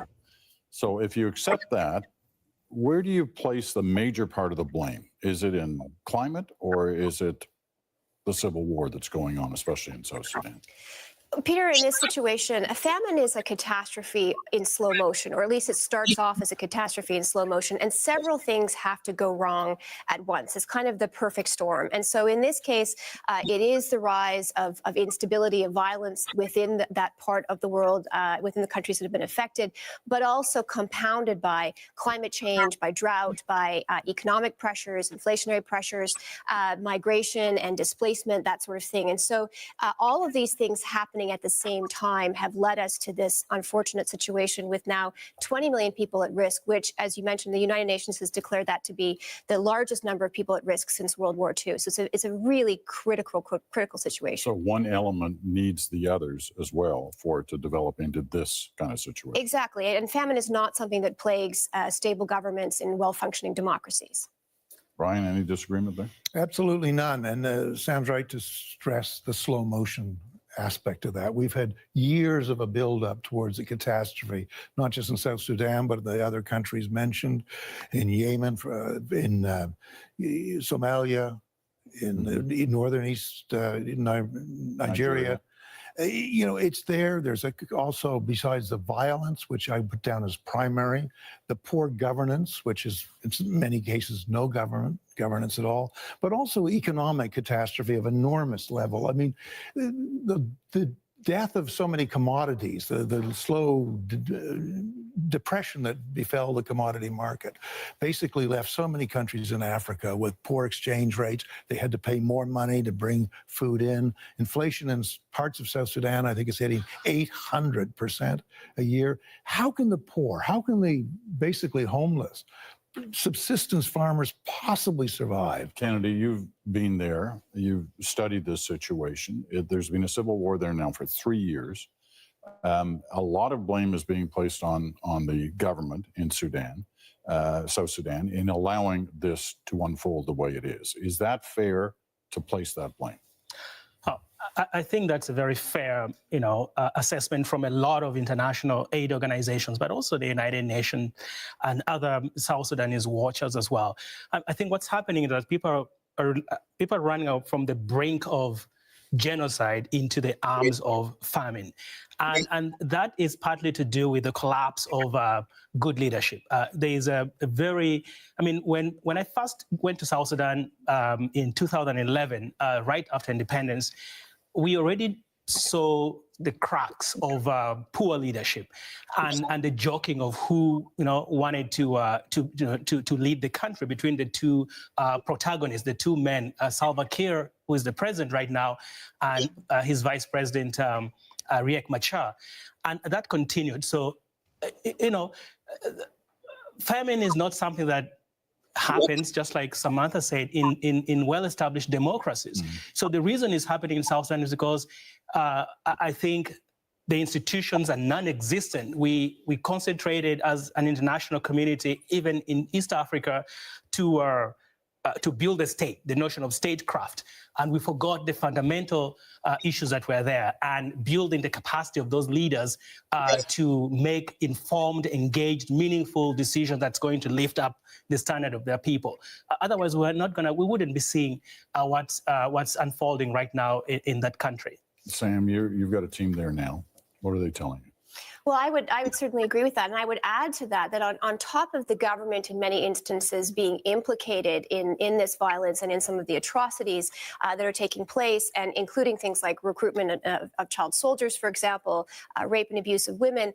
And in addition to those accusations, this is a government that also has impeded aid efforts, humanitarian efforts, at pretty much every turn. And so it is making it extremely difficult for aid organizations such as War Child and many others that are on the ground to just do our jobs. If we were able to get access to populations in need, if we were able to ensure that farmers had the tools and the inputs that they needed to be able to farm the land, to be able to provide for themselves and provide for their families. I mean, it's like it's this massive storm that's coming your way, and it's going to hit, and it's going to be absolutely devastating. And unfortunately, despite all of the alarm bells that are going off, you can feel absolutely powerless to do anything about it. And that's something that every aid organization on the ground in South Sudan right now is facing. And powerless in some ways to get the message out of what's happening there. I mean, I had Stephanie Genzer, Margaret Evans' producer, talking to me on the weekend, and Richard Devey, the cameraman, saying what they just witnessed and what they'd seen reminded me of the talks we used to have when you were in Ethiopia, have to be brought to the attention of the world. The question is, who's listening? I mean, the UN says they need $4.5 billion to confront this situation. They're nowhere near that. No. And they can't seem to get anyone to listen. Here's the real scary thing about it that's been worrying me for many years now. I think we're in a phase in the world where the vortex of ever increasing news stories and crises and real crises and of corruption and conflict is simply overwhelming. It's overwhelming, in many cases, governments and the overwhelming aid agencies. It's overwhelming the media. And I think it's starting to overwhelm the attention spans of everybody. Every week we're hearing new crises. And the other thing is, at this time of big stories and crises, everybody's got their own parochial concerns now. In North America, elections, the Trump phenomena. In Europe, elections, the refugee crisis, counterterrorism. All of these are taking up more and more of the attention of the world, and it's distracting attention from a crisis that is so vast that 20 million people are at risk of death through famine, malnutrition, and disease. And basically, it's just one more sound up there in the ether that people aren't hearing clearly, and it's just getting worse and worse. And I don't know yet what the answer to it is. Kennedy, how do you feel about that? I think the answer, if I may, could also be in looking at, how South Sudanese journalists are telling their own stories as well. Mm-hmm. So with the work that I did starting in 2013, I went to South Sudan with the support of John Hondrick of the Toronto Star. Mm-hmm. And he funded my trip there to conduct this research to look at food security issues.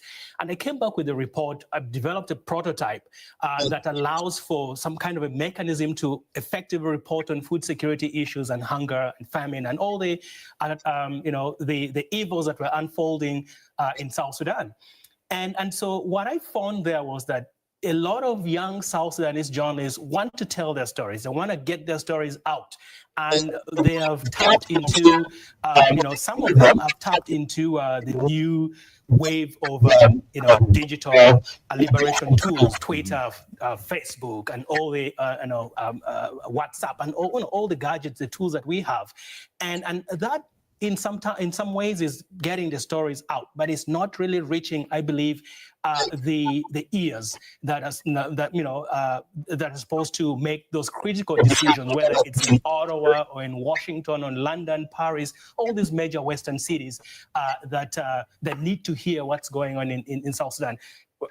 So training South Sudanese journalists is going to be critical to the gap that we have right now in terms of the disconnect, if you like, right, between the stories that are getting out and what is being received in Western capitals.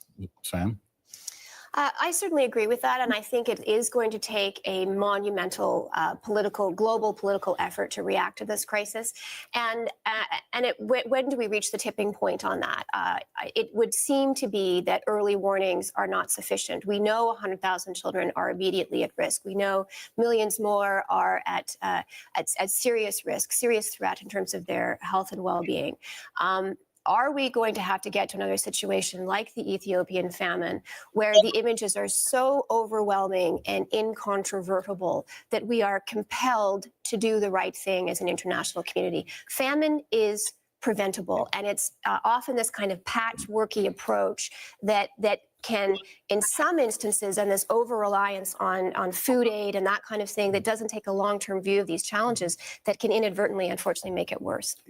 30 years ago, over 30 years ago, we knew that those images in Ethiopia of dying children and just ghastly images, we knew that if the world waited to see things like that again, it would be far too late, because when a famine strikes, it's already a massive failure. You can rush in and try and help a famine, but basically when they're dying in those numbers, people have reacted too late. I think also today there's a numbing of the visual aspect. We see so many catastrophes, so many corpses over the years. The other thing is, I think there is something I call deadly defeatism. I think countries are getting weary of struggles that don't seem to end. That's so depressing, though. It is. To hear Well, it's that. not only depressing, it's incredibly dangerous. We can't allow defeatism to take hold. But, you know, many of these countries have been basically failed states. There are 50 failing and failed states in the world. Many of them have been failed states now for 20, 30 years. And when Europeans or North Americans look and see no real crisis coming back again, they start to feel defeatist, that they can really affect change all that much. That's a disastrous point of view. You know, Ethiopia proved that this theory isn't always the case, but there is the belief by some that when it's Africa and we're talking about these kind of situations, that you can't raise the money aid, you can't raise the food aid, and you can't raise awareness of governments. You were working in Africa all the time. Yeah, is that the case? I've been working on these kinds of issues and going in and out of Africa, certainly war zones, for the last 25 years. And I started in Somalia during the famine, and here we are 25 years later facing a similar situation. And it is intensely frustrating. But I actually genuinely believe that if we can mobilize public attention, if we can get governments to take notice, if we can be smart about the early warning system and what kinds of interventions work, if governments are willing to respond, if individual Canadians are willing to respond, that alternatives do exist and that we actually can find a way through this. But it takes diplomatic effort and energy, it takes financial effort and energy, and it takes a public commitment to engaging and a sense of social responsibility around that. And I do think Canadians are generous when it comes to that, but sometimes it takes encouragement, and being on the ground and helping to report on it makes a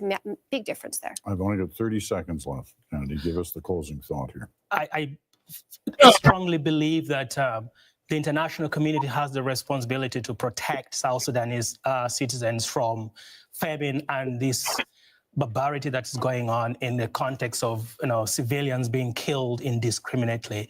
And Canada has a role here, not just a moral obligation, but also a self-interest obligation to intervene in South Sudan. Whether I don't know what shape it's gonna take, but I think there needs to be some clear message coming out from Ottawa. All right. Well, thank you all. Good discussion. I'm sure we'll have more of them in the next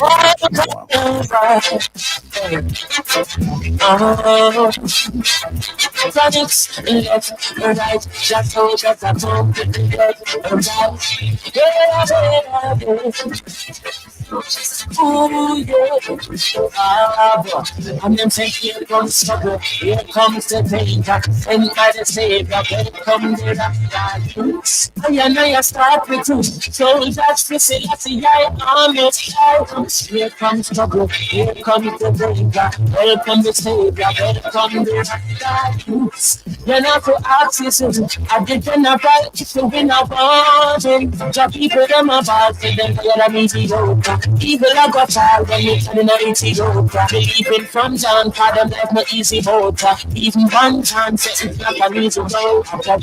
Shine up to fight them at a time. Calling all soldiers to find the treasure. Run creation, rewriting a job plan, but chronics can't do it alone. So I'm recruiting, soldiers coming from there and far right tools. Executing, still I see words and left the far right truth. And then say, here comes trouble, here comes the danger. Sent by the Savior, welcome the truth. I wanna stop it through, soldiers facing up the army. Here comes trouble, here comes the danger. Welcome the Savior, welcome the truth. You're not for access to, I didn't have a issue in a warning sword.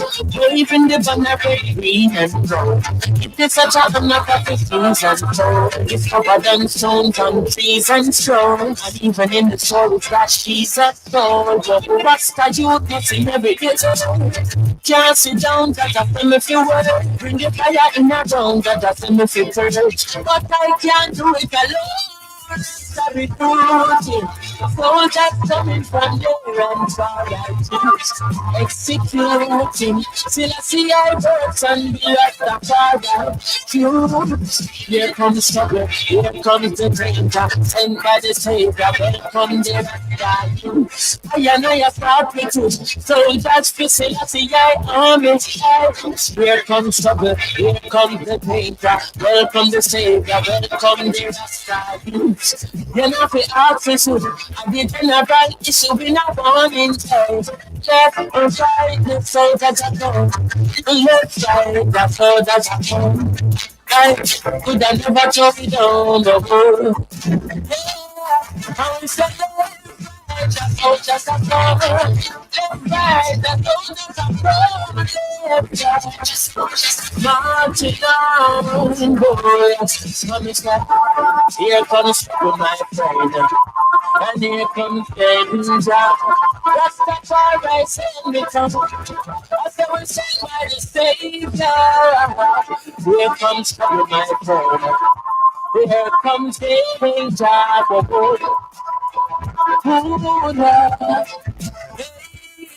And then say, here comes trouble. Here comes the danger. Here comes trouble. Here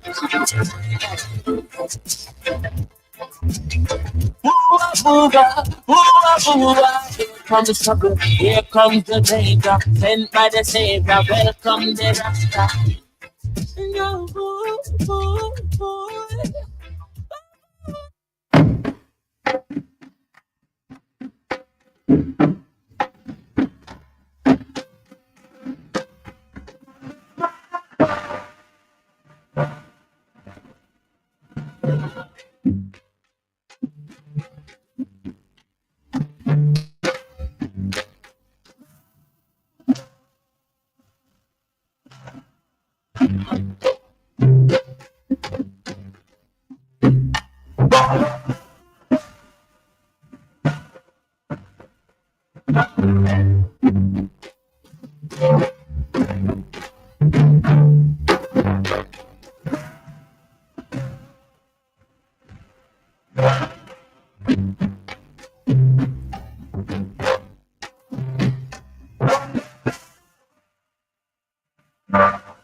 I'm giving you the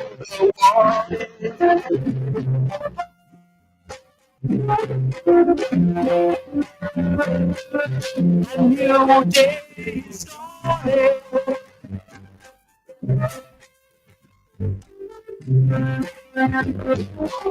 So be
that has been at war with the Sudan for decades. And so every generation grew up in such culture of hostility, aggressiveness, and all that.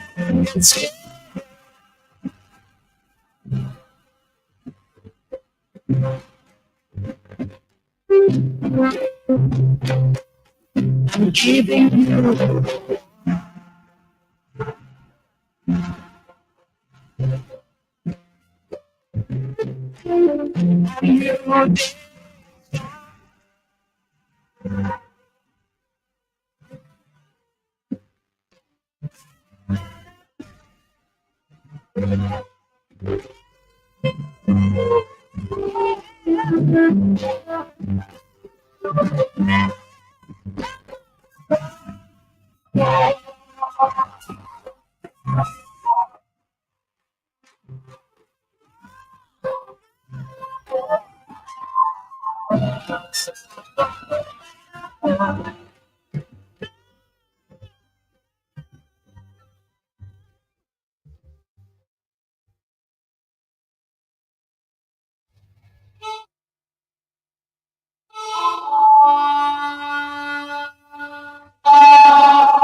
After driving out more than 20,000 Nuer residents, their aims are clear, emptying the rebel stronghold of its civilian population. This is an international organization working in all over across the world. Oxfam. These people, they don't like the organizations that are providing services to the local community here. So the government is destroying this simply to make sure that Oxfam do not come back and reestablish themselves and provide services to the local people here.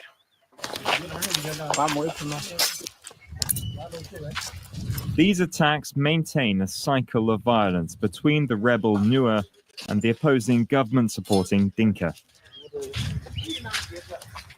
They would have this attitude of revenge, destroying facilities as well in revenge of what has been destroyed. So this is what might have provoked any other destruction of property in other areas.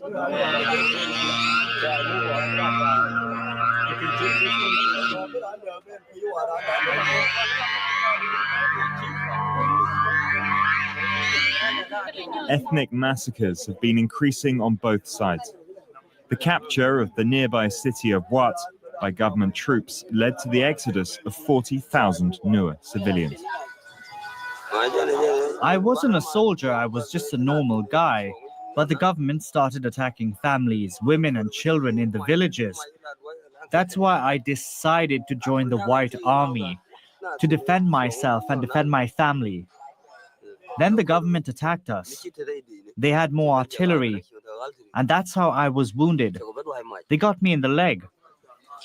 With the departure of NGOs, the rebels are now responsible for managing the humanitarian crisis.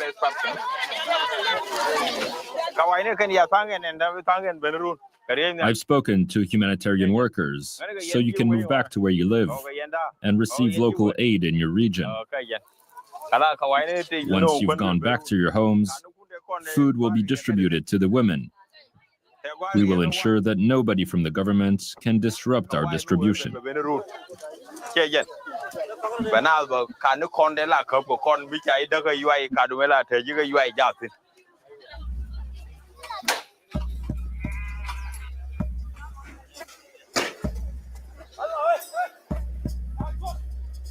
Some of the displaced have been waiting for the NGOs to return for more than a month. The exodus has pushed residents of the fallen city of Wat out to remote villages.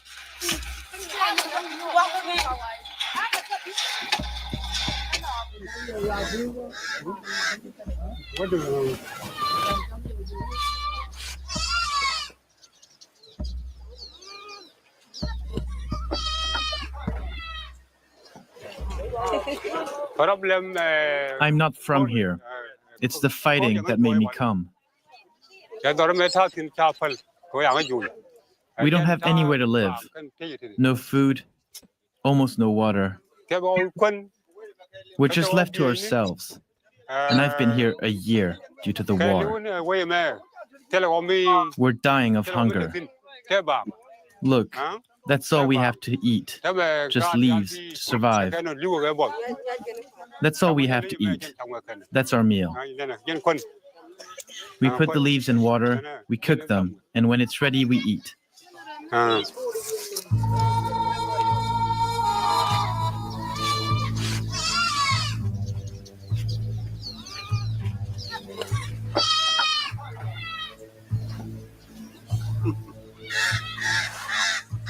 Disease is quick to spread among the weakest, infants and the elderly.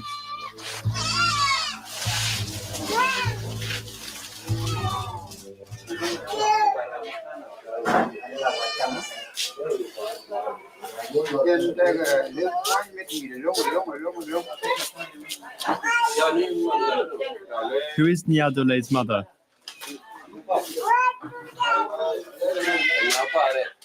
Give him this once a day. You only need to give him half the medicine. Make sure to only give him half. The diseases there are more here. Malaria, diarrhea, tuberculosis, cholera,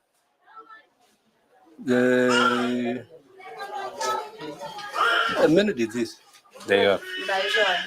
And yeah, the baby are suffering from the hunger. Some of them are dying. Some are still alive.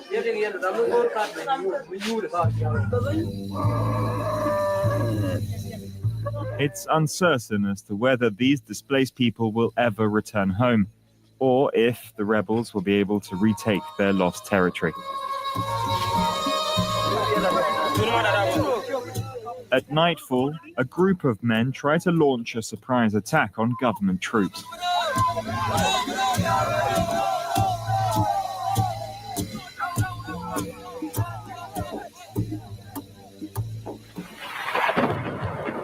But it ends in disaster. 5 Nuer men wounded and 2 killed.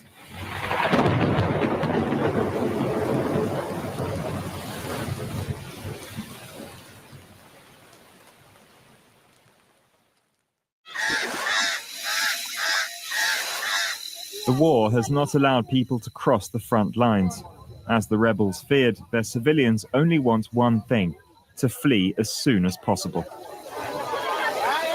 Hope for the displaced people arrives with this bus. It's an old Soviet truck which links this village on the front line to the town of Akabo on the other side of their territory, which sits on the Ethiopian border.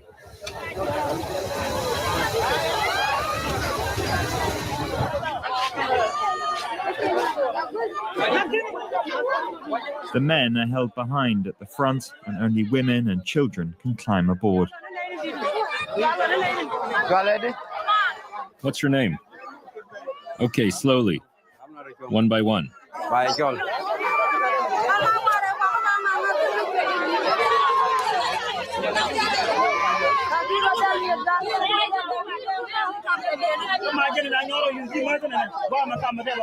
Not here, that's my seat.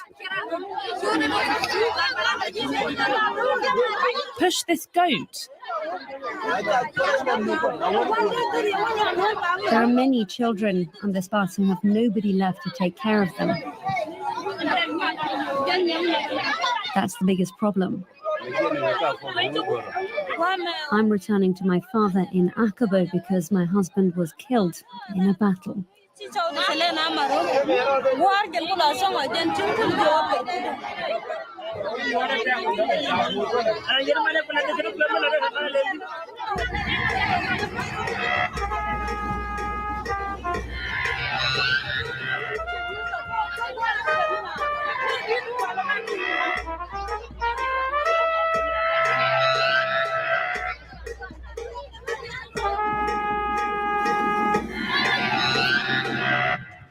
The bus doesn't make it far. Rebel troops decide to stop it. According to them, the owner was responsible for illegally raising ticket prices. They go over the accounts for hours. Just tell the truth and you'll be free to go. How much did the driver make you pay? Come on, tell the truth. How much did you pay? 200? 300? It quickly becomes apparent that the rebels need money and are taking a revolutionary tax. The money, there's some soldier who are staying here, doesn't know. Okay. And the little they have collected from the car and they. This group of around 100 displaced know that the stopover can last for days. They don't want to have to sleep in the road, so they appeal to Jumai. His 2 large cars can carry up to 30 people. A squad of the White Army are sent to accompany them for security.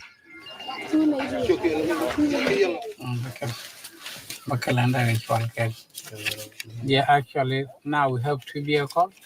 In those 2 vehicles, we have 14 guns. So those 14 guns, we use them for the kill of, like when we meet with the Morley on the way, because at that time we came to bring the children. We were going to Ethiopia, but Morley is usually abduct the children. Most of the displaced are hoping to get to Ethiopia in order to escape the war. But the road which leads to deliverance is under the control of another tribe, the Morle, who often lead brutal raids against the Nua.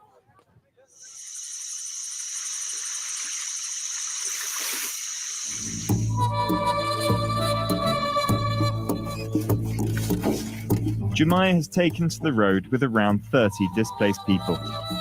There's only 200 kilometers to go to get to safety, but the journey can take up to a week due to heavy rains turning the dirt road into a mud bath.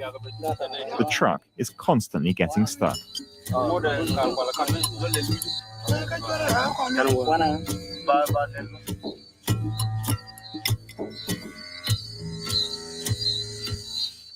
The road is not okay seen because even the government did not clear this road. It's not good road for sure.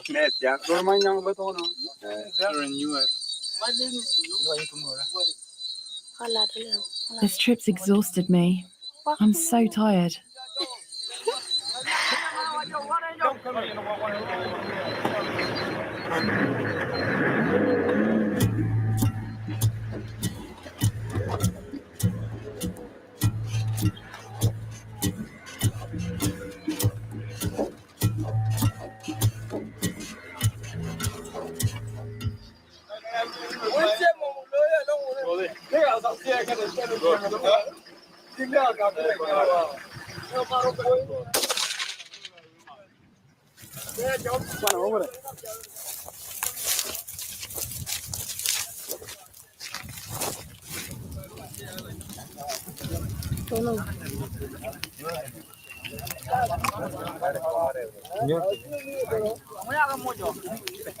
But the problem is the fight.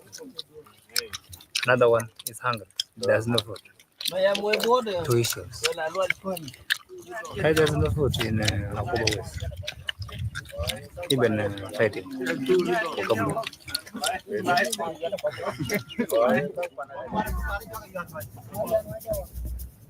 The convoy has now reached Murley territory and cannot hang around.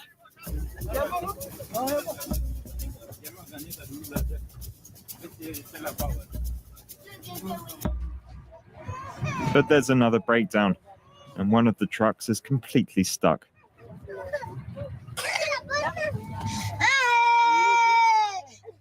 One young woman is particularly worried.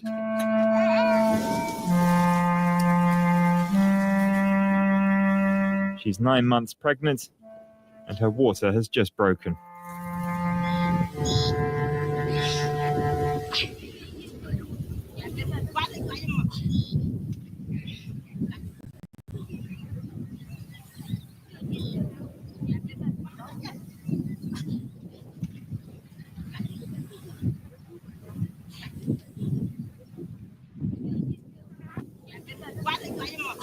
Push, push. She's coming out. Almost there.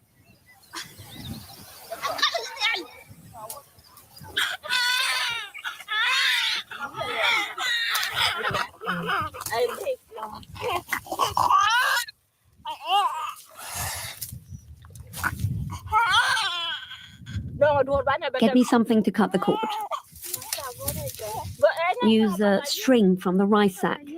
That'll do. Now help her climb and squeeze there.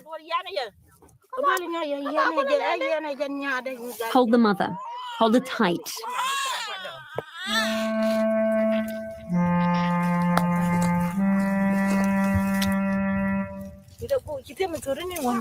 You've got the string?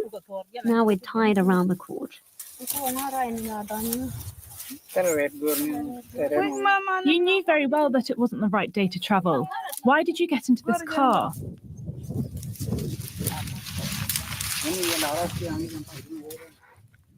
Here you go, your daughter. Don't take her out of the towel. Give her your breast. Give her your breast.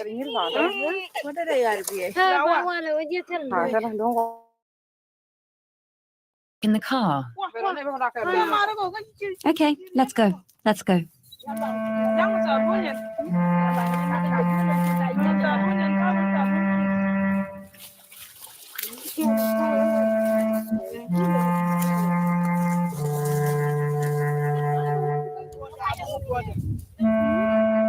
The convoy must get back on the road.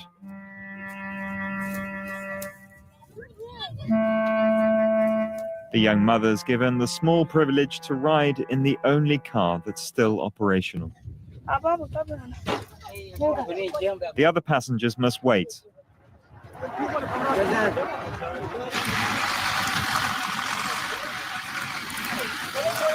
Some try their luck with a passing refrigerated lorry.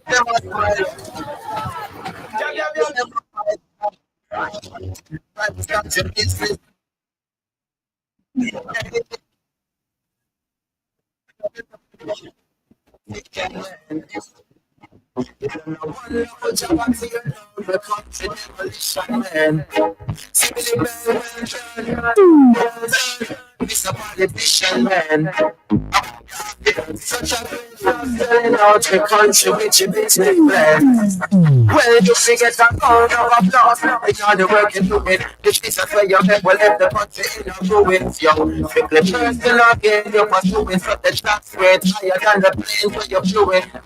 We gon' make you deal with the IMF. And on a fast line, on a sugar cane left. The others on the beach, the Spanish them go speech. If it don't know how you do it, but all I have to say is well done, well done. She's a politician, man. One double job and tear down when it comes to demolition, man. Simply well done. She's a politician, man. It's not such a great job selling out when it comes to rich business plan. Wishes to keep poverty and unemployment on the rise. Corruption and conservation on the line.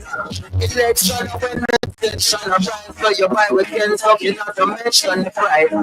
Anything to secure your vote, and then you have the people to secure your vote. You go up, go silent with the Chinese, on the watch, I think it's a Chinese loan. I tell you, well done, Mr. Politician man. I want to find the show, and I want to put your body down, because it's a demolition man. I put them all the well done, Miss Politician lady. You got such a great job selling out the country and you're still not paying. But still, if inflation was a debt, you would have get a plus. So when the US exchange rate up, for the dollar getting cheaper, and the solar liability would have cheaper, but a JPS, you prefer keep your enemies up. So you scrooge when you get some people. Where you starve and every year you find a better people. The thing you know I'm being very bad, but still you manage to keep your job. So I tell you, well done, it's a politician, man. Money at the garden, I want to know which of a tear down the country demolition, man. I want to be well done, Miss Politician lady. What if I want to talk such a great job selling out the country? Going like Humpty Dumpty now.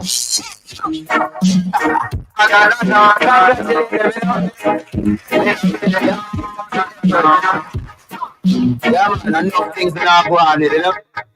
You know them sit still, so give thanks. Yeah, man.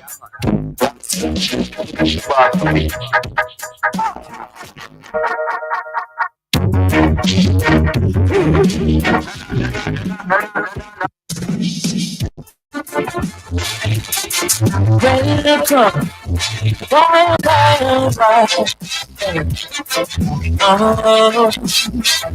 Planets left, right, shadow, shadow,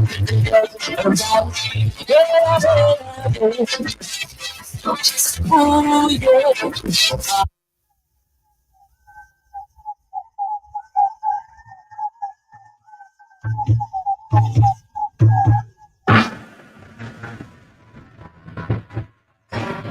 We don't do because we have money. We don't.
You will see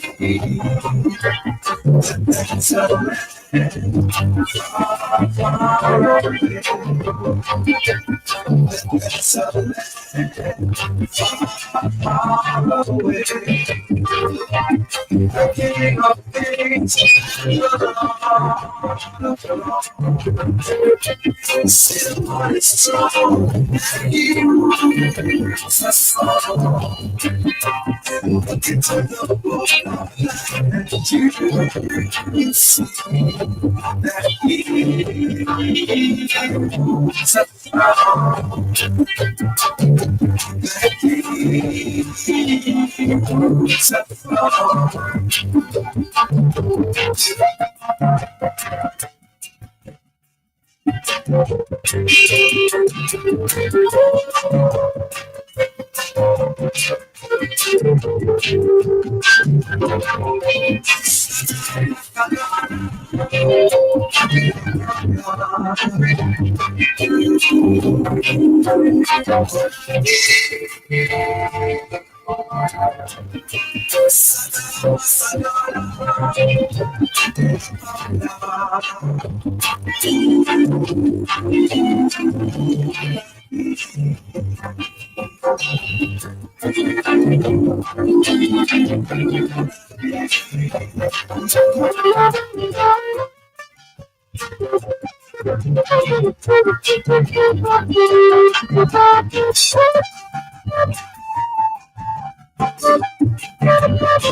If I saw when the people got to say, if I saw the people got to say no, leave us alone. If I saw what the people got to say no, leave us alone. If I saw what the people got to say no, leave us alone. Power and dignity, basic necessity, human sovereignty, nothing at all and nothing. Our first stand is the strength, and human rights is the right. There is to a government rule, still a never keep us a fool. It's alright. It's a song and the people got to say, leave us alone. It's a song that people got to spend now. Lead us along. It's a song that people got to spend now. Lead us along. It's a song that people got to spend now. Lead us along. 24 and be too late. 40 to be too long. So no one was happy to the meaning of a plan. I'm not ready to become starvation. Still a God now, not for the war. And we really can't take this no more. Poor people, they must have to take them out. And they got to anyway, the food, and they must have to kill them. We're gonna be down the road. Really can't take this no more. Kill them, we're gonna be down the road. So we're gonna go. All the time, it's gonna be on me. Property. It's that song when the people got the soul. It's that song the people got to spend now. It's that song when the people got to soul now. Lead us along. It's that song the people got to spend now. Lead us along. Education every first pay. Because are the ones that come up in our pain. Oh, we come forward and down and making our freedom. It's so that we want some that's committing treason. It's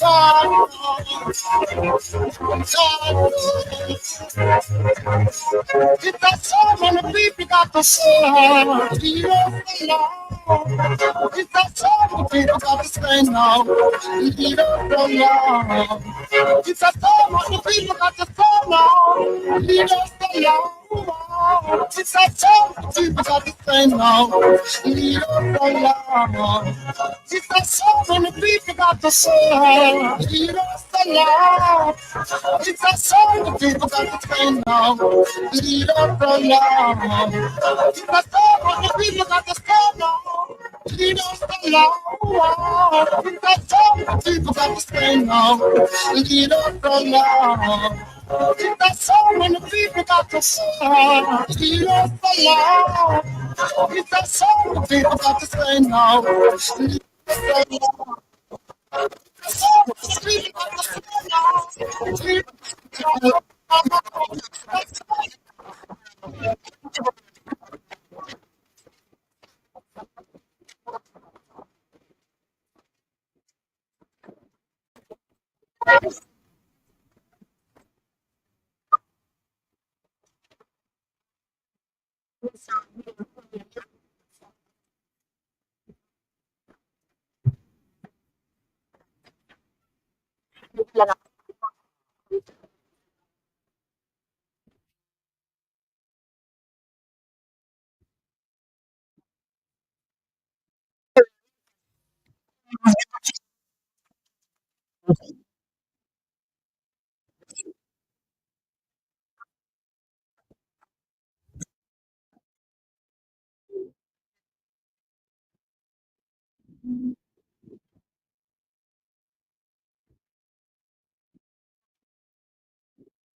Are you the bush fine? So you got to sexy come nice to the lawn and tell me what's going on. Say one time, bang, bang, bang,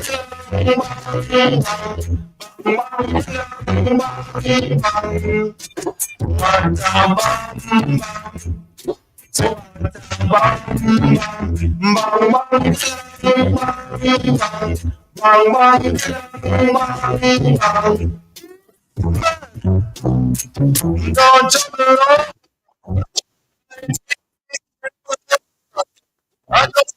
as a Jamaican, in the yellow up, let it go on. In a Kingston, in a Portland. Bang, bang. Say what bang, bang. She bang, bang, bang, bang, bang, bang, bang, bang, bang. Say what bang, bang. From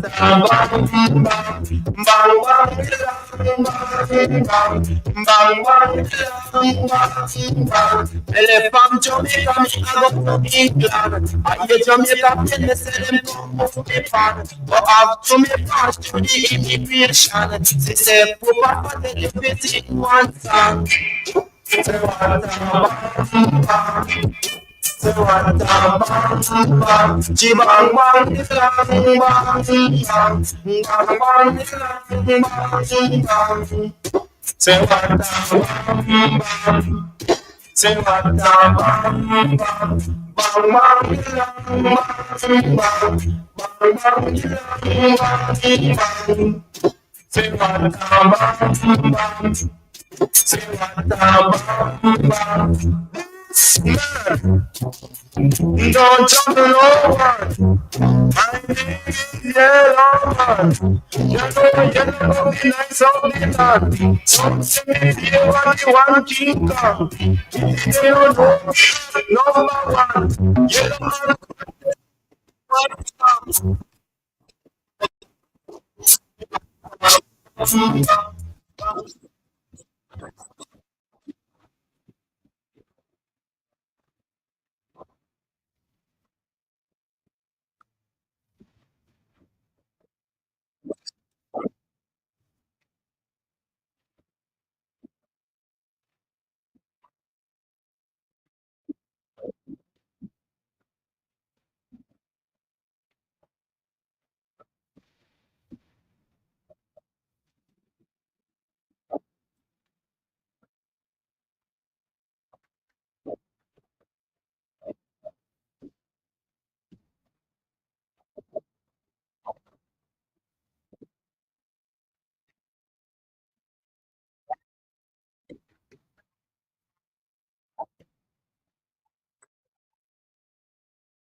together, but she knew there was something different in what I wanted and what I needed. And she made it happen.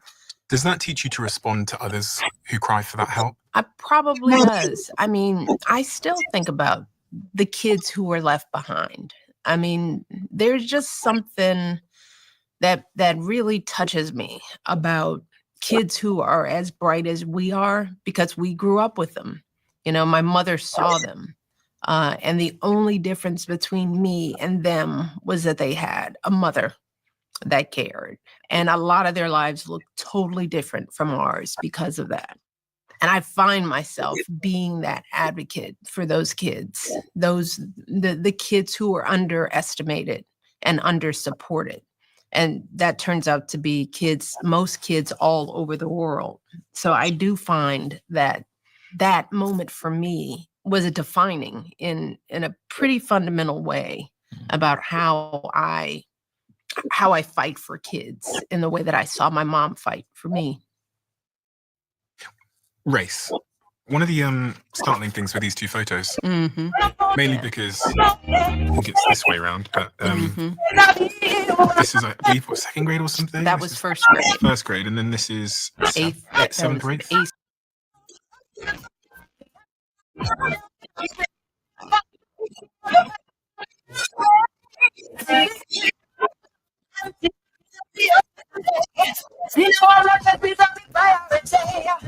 Happy your world just to make a living. We are not finally gonna get lost down. 1, 2, 3, 4, 5. I just want to buy. You want to put the into wine. But I hear my cry.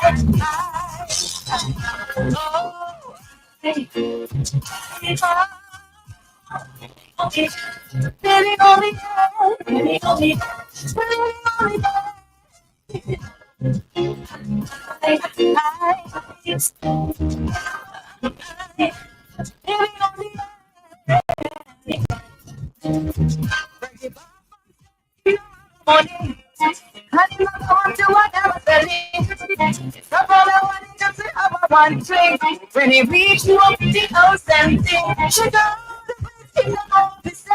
In how she don't want to the boy every way. Wouldn't let me stop the bottom. What he wants, he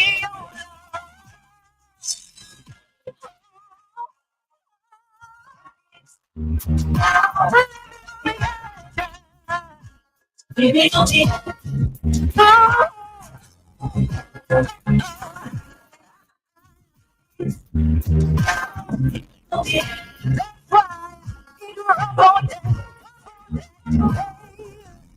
You better be wise. You don't want to fall down. Cover for me, mommy. It's all about me. No. Watch your fire. It's all about me. No. This me up a way. Let you on.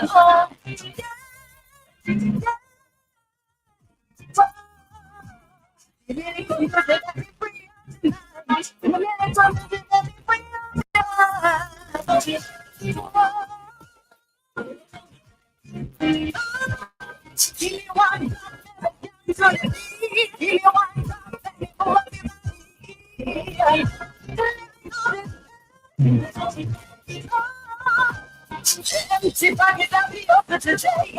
Me know all the things on the Pharisee. Happy to work just to make a living.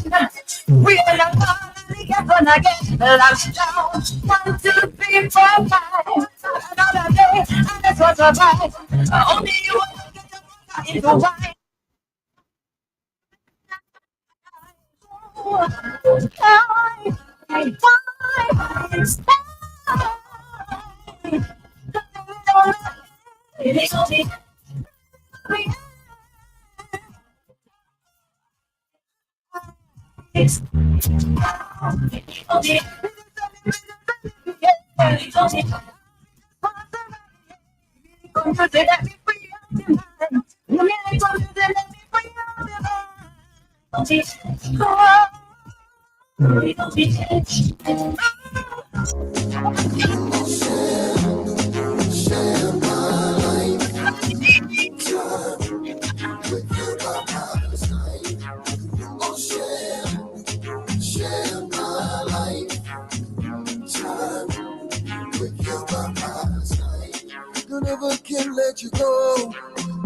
my love.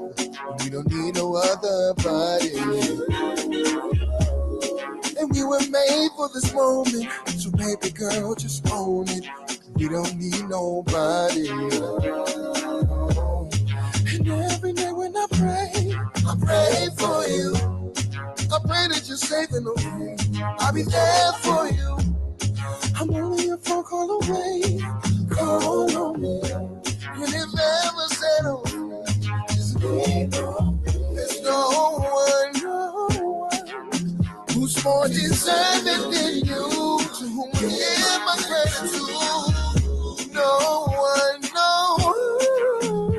who I can see right by my side. With you, I'll share my life. I'll share my life. Time with you by my side. I'll share my life. Time with you by my side. You're the reason why I wrote this song. I'd rather spend my lifetime loving you instead of arguing, instead of bitterness. See, I wanna see you smile. I wanna hold your hand, stick by you through the thick and thin. And we were made for this moment. So baby girl, just own it. We don't need nobody. And every night when I pray for you. I pray that you're safe and okay. I'll be there for you. I'm only a phone call away. Call on me.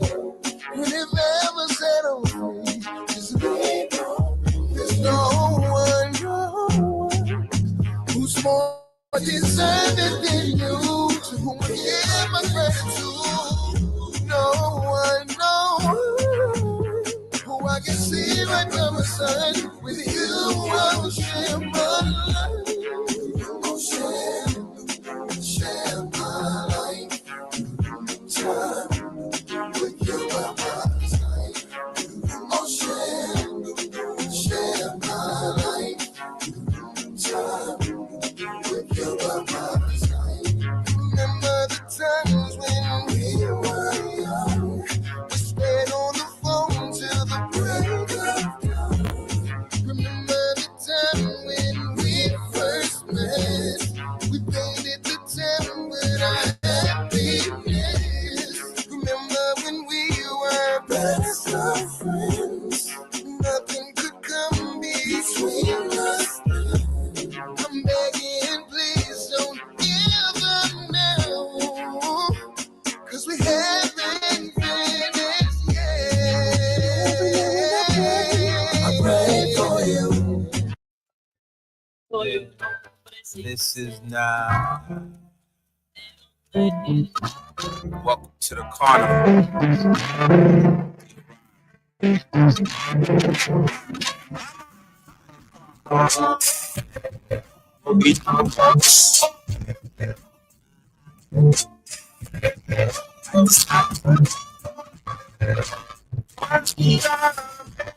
Hey yo, I'm standing at the bar with a hey, so, I think she's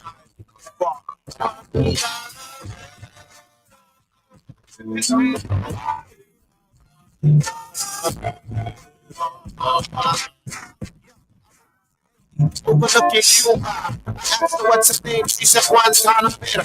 Remind me of an old Latin song. My uncle used to play on Show 45 when he used to be alive. Switched from a young girl to a grown woman like a virgin. So she sexed with the average mark. Keep the figure. Moves like a caterpillar, fly like a butterfly. And she's so filler glass. That woman better get space invader if you live with trouble. Street fighter. Any for your thoughts, I can go for your kids. A dime if you tell me that you're mama. You know I'm standing at the bar with a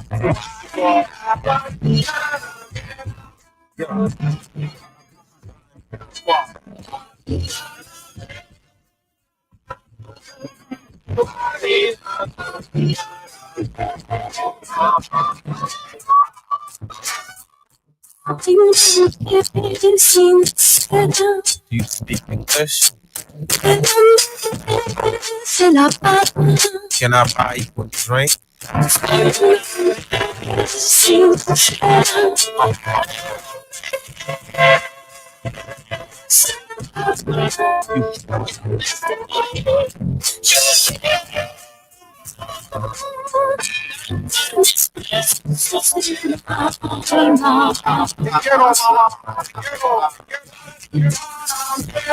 Hey, yo, I'm standing at the bar with a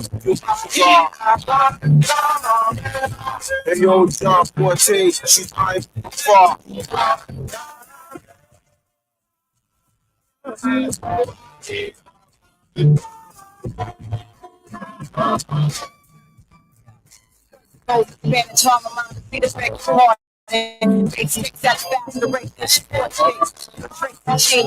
That's Black Venus. Rap niggas angry because they can't get between us. Took on some Lexion, kind of Mexican.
I just wanna change my mind. change my mind. As I took those steps toward that open door, knowing all the time, oh Lord, I just didn't want to go. But she didn't give me no sign, nothing that would make me change my mind. I would like to start all over again. Baby, can I change my mind? Please, please, please, baby, I just want to change my mind. Oh, I played my games many times before, but people's let me tell y'all, oh, I never reached the door. But ooh, the wind is high out tonight. I keep looking back, but my baby's not in sight. I would like to start all over.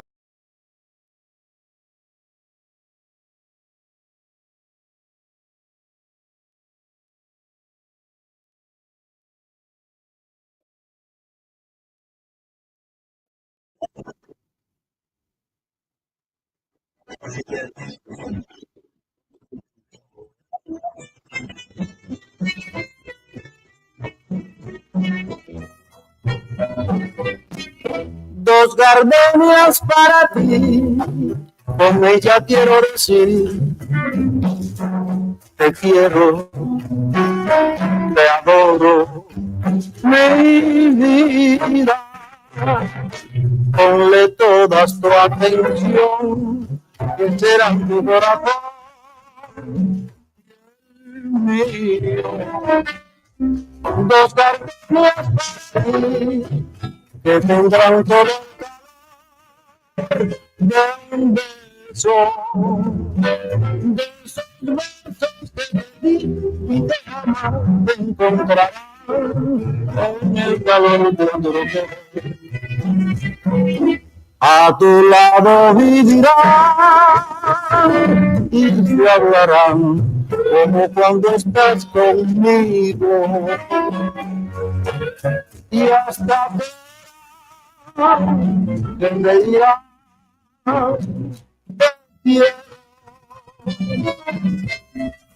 Si no me atardecer, las gardenias de mi amor se unen. Adivinado que tu amor me ha traicionado, porque existe otro querer.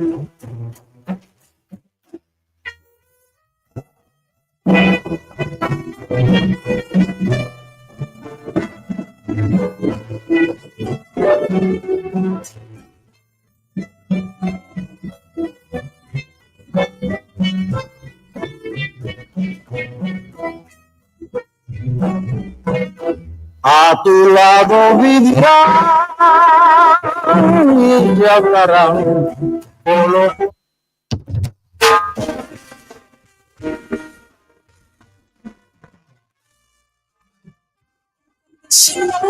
makes the world you got to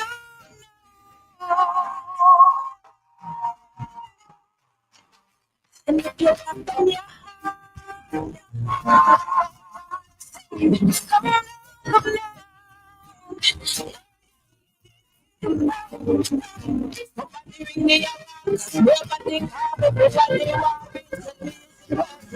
it's a hard ride, but we got to try, and I pray that one day we realize this is working. Not everything can escape the poverty, oh Lord, this is a tragedy. Why does it hurt like this? Can't find the pain to see how everybody grieving. The world is in a crisis. This is to the people out there. We got to find a better way.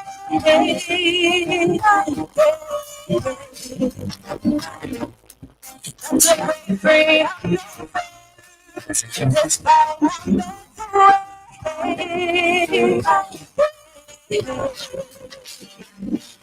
every day another youth blood running cold in a place. Somebody please make the rescue. And somebody parents not even old enough to parent. Looking out at society, so many broken dreams. What does it say to me? Emptiness, love, peaceful is vacancy. Up and they say they care and still let this be. This is to the people. We've got to find we've got to break free. No let's find a better way.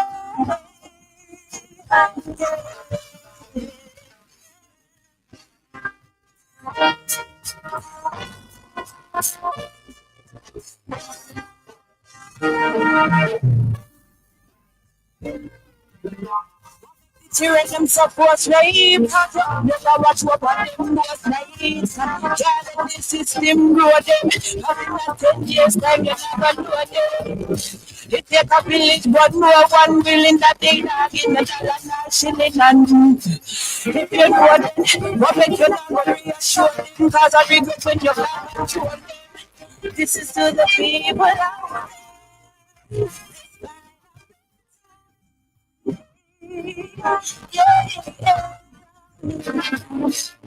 We got to break free.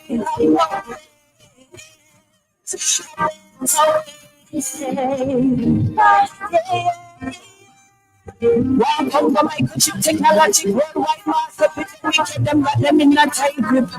Inside their rhetoric, it's methodic. Nobody uses logic. They call the people conflict. Shut them brave. I want to make them brave. I'm not leaving. They still the same. If you're not dying, why you still believe? This is to the people.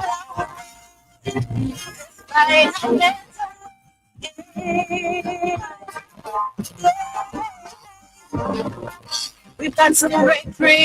No.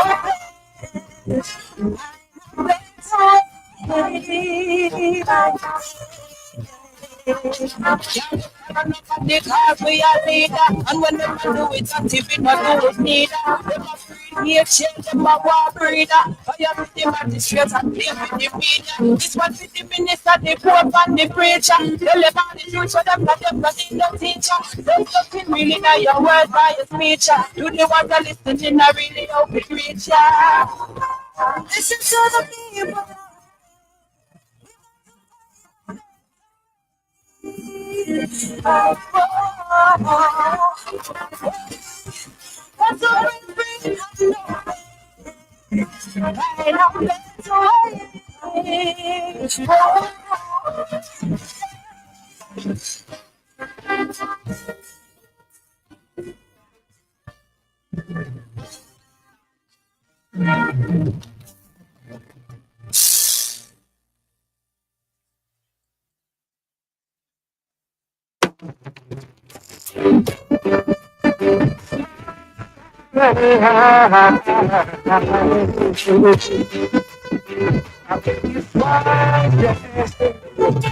Just today, it's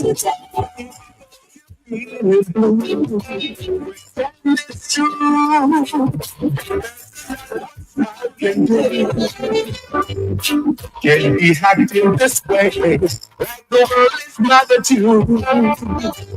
You better change your attitude. Look at things much different. Today,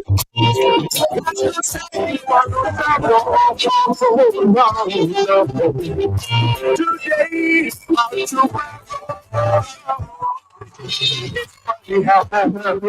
how you can change your tune.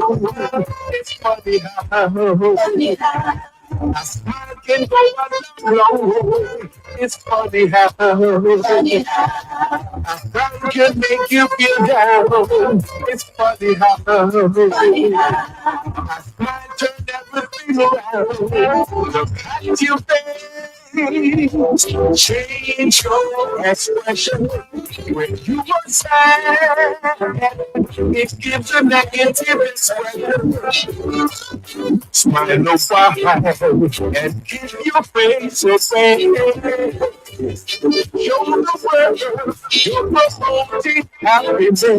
Smile for me, make it right for us to see. Beauty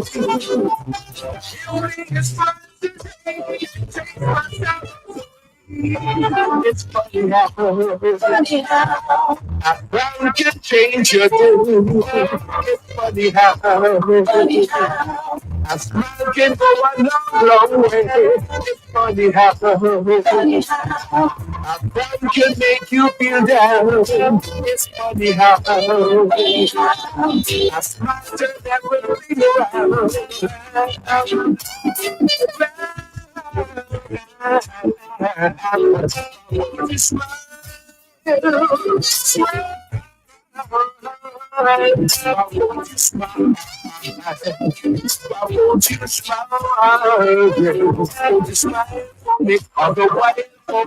Happiness is one of a pound. Won't you smile for me like a child for me? That's what I'm talking about. Won't you smile for me all the while for me? Happiness is what I'm about. Won't you smile for me like a child for me? That's what I'm talking about. Today, you're feeling blue. Pretend it's true. What's I can do? Yet be acting this way. That girl is mad at you. You better change your attitude. Find a different point of view. It's funny how I can change your tune. It's funny how a smile can go a long way. It's funny how a frown can make you feel down. It's funny how a smile turns everything around. It's funny how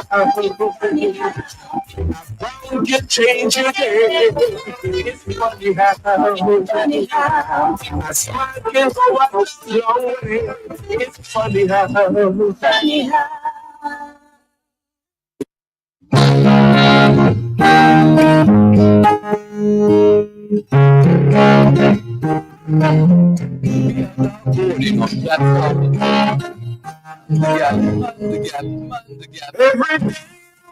through my door, and remember I am so poor. I shall not give up so easily, no, no. Here's the reward. Here's the reward. To a blessing. It's not for me to pay, but I shall not give up. Not so easily, no. There's a reward for me. We are now boarding on platform. There's a reward. The gap. Sometimes I feel like a motherless child. There's no one to care for me. I never know no sympathy. Sometimes I look at the world with a smile. Do you hear what I say? Every day I walk through my door, I'm something, but I cannot give up so easily. No. There's a reward for me. I know there's a reward for me. Great understanding. There's a reward. Caring and sharing, I know you understand it, yes. There's a reward. Clap your hands for a brighter tomorrow. Yes, there's a reward. Sometimes I feel like a motherless, and there's no one to care for me. I never know no sympathy.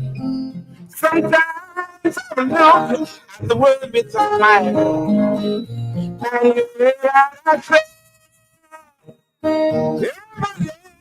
to my door. I'm so warm. But I shall not give up. Oh, not so easily, no. Yes, I will. Lock into the power station.